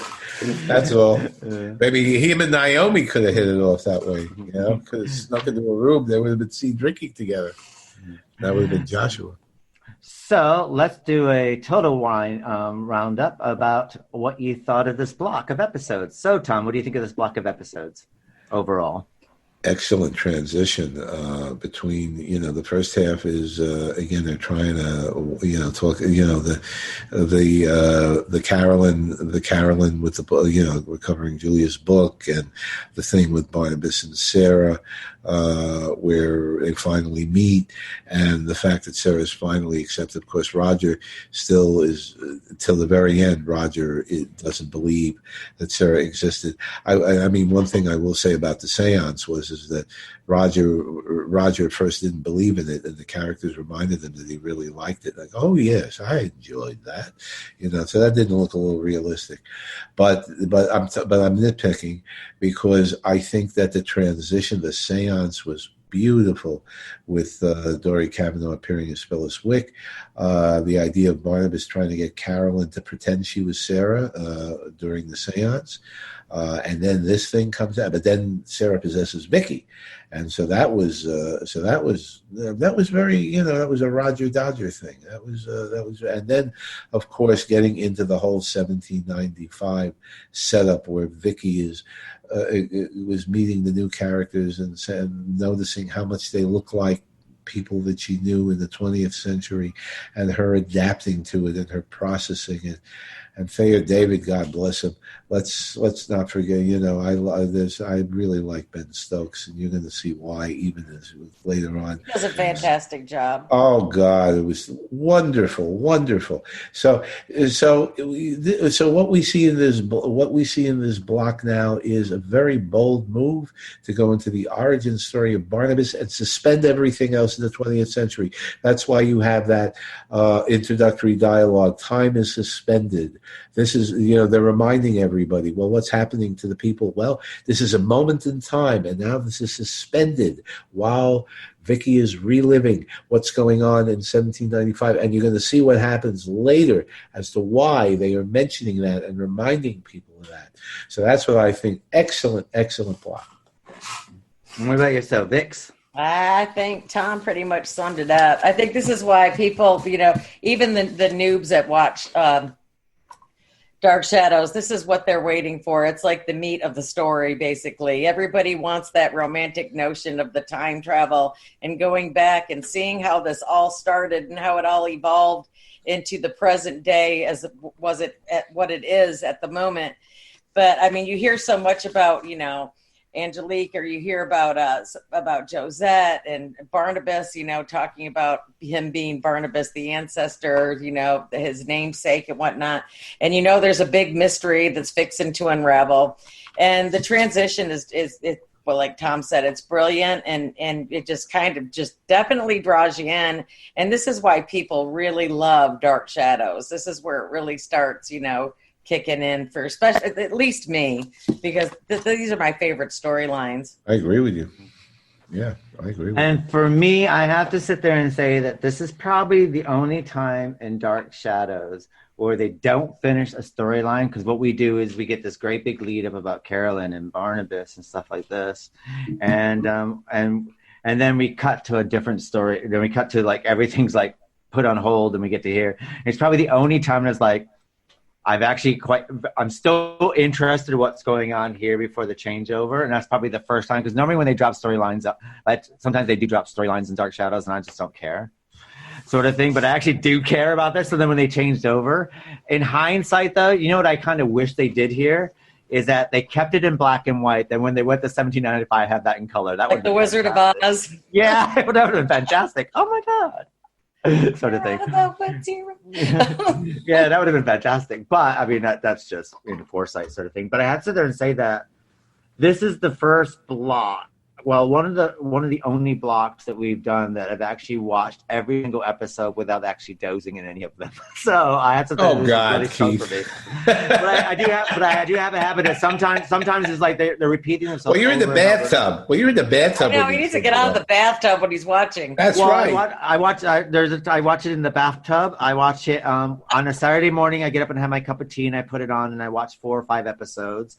And then Sunday when I get up and have my cup of tea in the morning, I watch 3 or 4 episodes before and then I kind of go off and do what I've done in the day. So that's how I watch Dark Shadows. And then I have to take a bath on a Saturday because I have psoriasis, so I have this stuff I have to put on, and it has to stay on for like an hour. So I just sit there in the bath, and it gives me a chance to watch 3 episodes. So that's how I watch Dark Shadows. But I do find that some of the Dark Shadows, sometimes, as we mentioned before, there's these weird laws, and there's times that they repeat themselves over and over. Yeah. And there's sometimes it's like, oh, get on with it, sort of thing. And I do think that sometimes, but at this thing is like, I watched it within 2 days. I watched from beginning to end, and I watched it on the weekend. It wasn't when I had a week off, and I was just like, it's like one more. Yeah. You were entranced. You were hooked, and it's going to get better. It's going to get better. And I sit there and say, this worked fantastically for me. So I sit there and say, the writing is great, the characters are great. When we finally get to a block where we have to sit there and really struggle to find who the weakest character is, know this is a good block, sort of thing. And then we're struggling to find out who we like the best. And the reason why I said Angelique in my thingy, because I want to say Nathan Forrest, there's more to come from him. So I know I can do it again, sort of thing. Absolutely. So, but yeah, and I have to sit there and say that I can understand that if this is the segments that makes Dark Shadows memorable. This is what put it on the map, I say. I agree. I want to cut to real life. In the Dark Shadows world, we lost Ben Cross earlier this week. Ben Cross was the successor to the Barnabas role in the 1991 revival of Dark Shadows, which lasted for 12 episodes on the NBC network. Ben Cross, of course, was in Chariots of Fire, and he went on to some other stuff after that. Didn't he play Dracula in something? I'm not sure. I remember playing Dracula. It was in the Far Pavilions with Amy Irving. It was an HBO miniseries. Okay, That was great. okay. But I remember playing vampire in a couple things. That's interesting. I don't know why. But he gave. Maybe it was like a Fright Night or something like that. But he had never watched the original episodes. Curtis suggested he do that, and he didn't want to. He wanted to he wanted to make his own interpretation, from what I understand, and he really, talent, because he kind of nailed what Fred did with the extra added dimension of 1991. The full budget that Curtis never had in the original series, which is why Curtis took it on. You're right. It was a comedy called Nightlife. Okay. He was at a museum in Mexico City. He arrives a perfectly preserved mummy, but he's a vampire. Yeah, but I have never seen that one. I never knew that. So rest in peace and condolences to his family. And but the good piece of news, Chris Pennock, that we had reported last block, who unfortunately had been diagnosed with stage 2 melanoma, has had it all removed.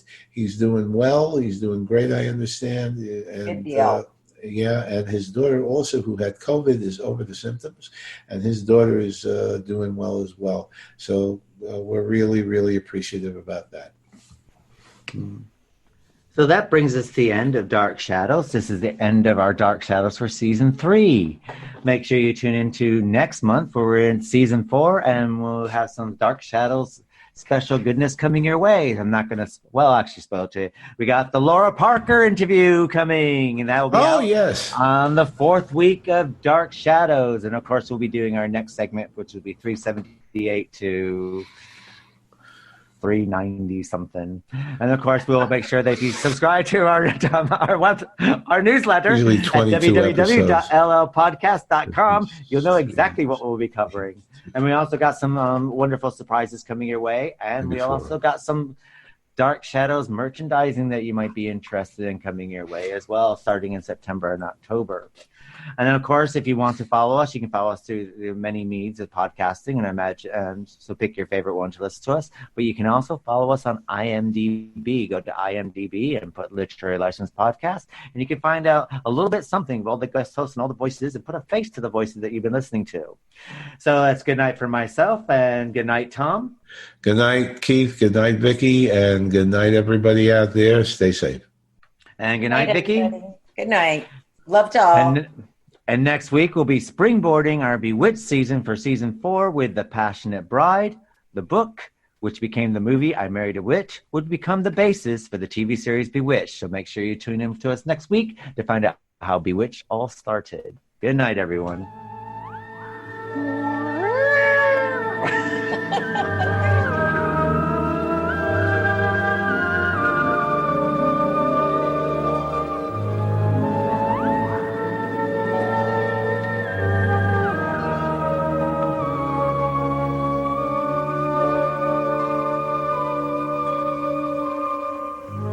This has been a Literary License Podcast production. If you cry for help, there's no help for you.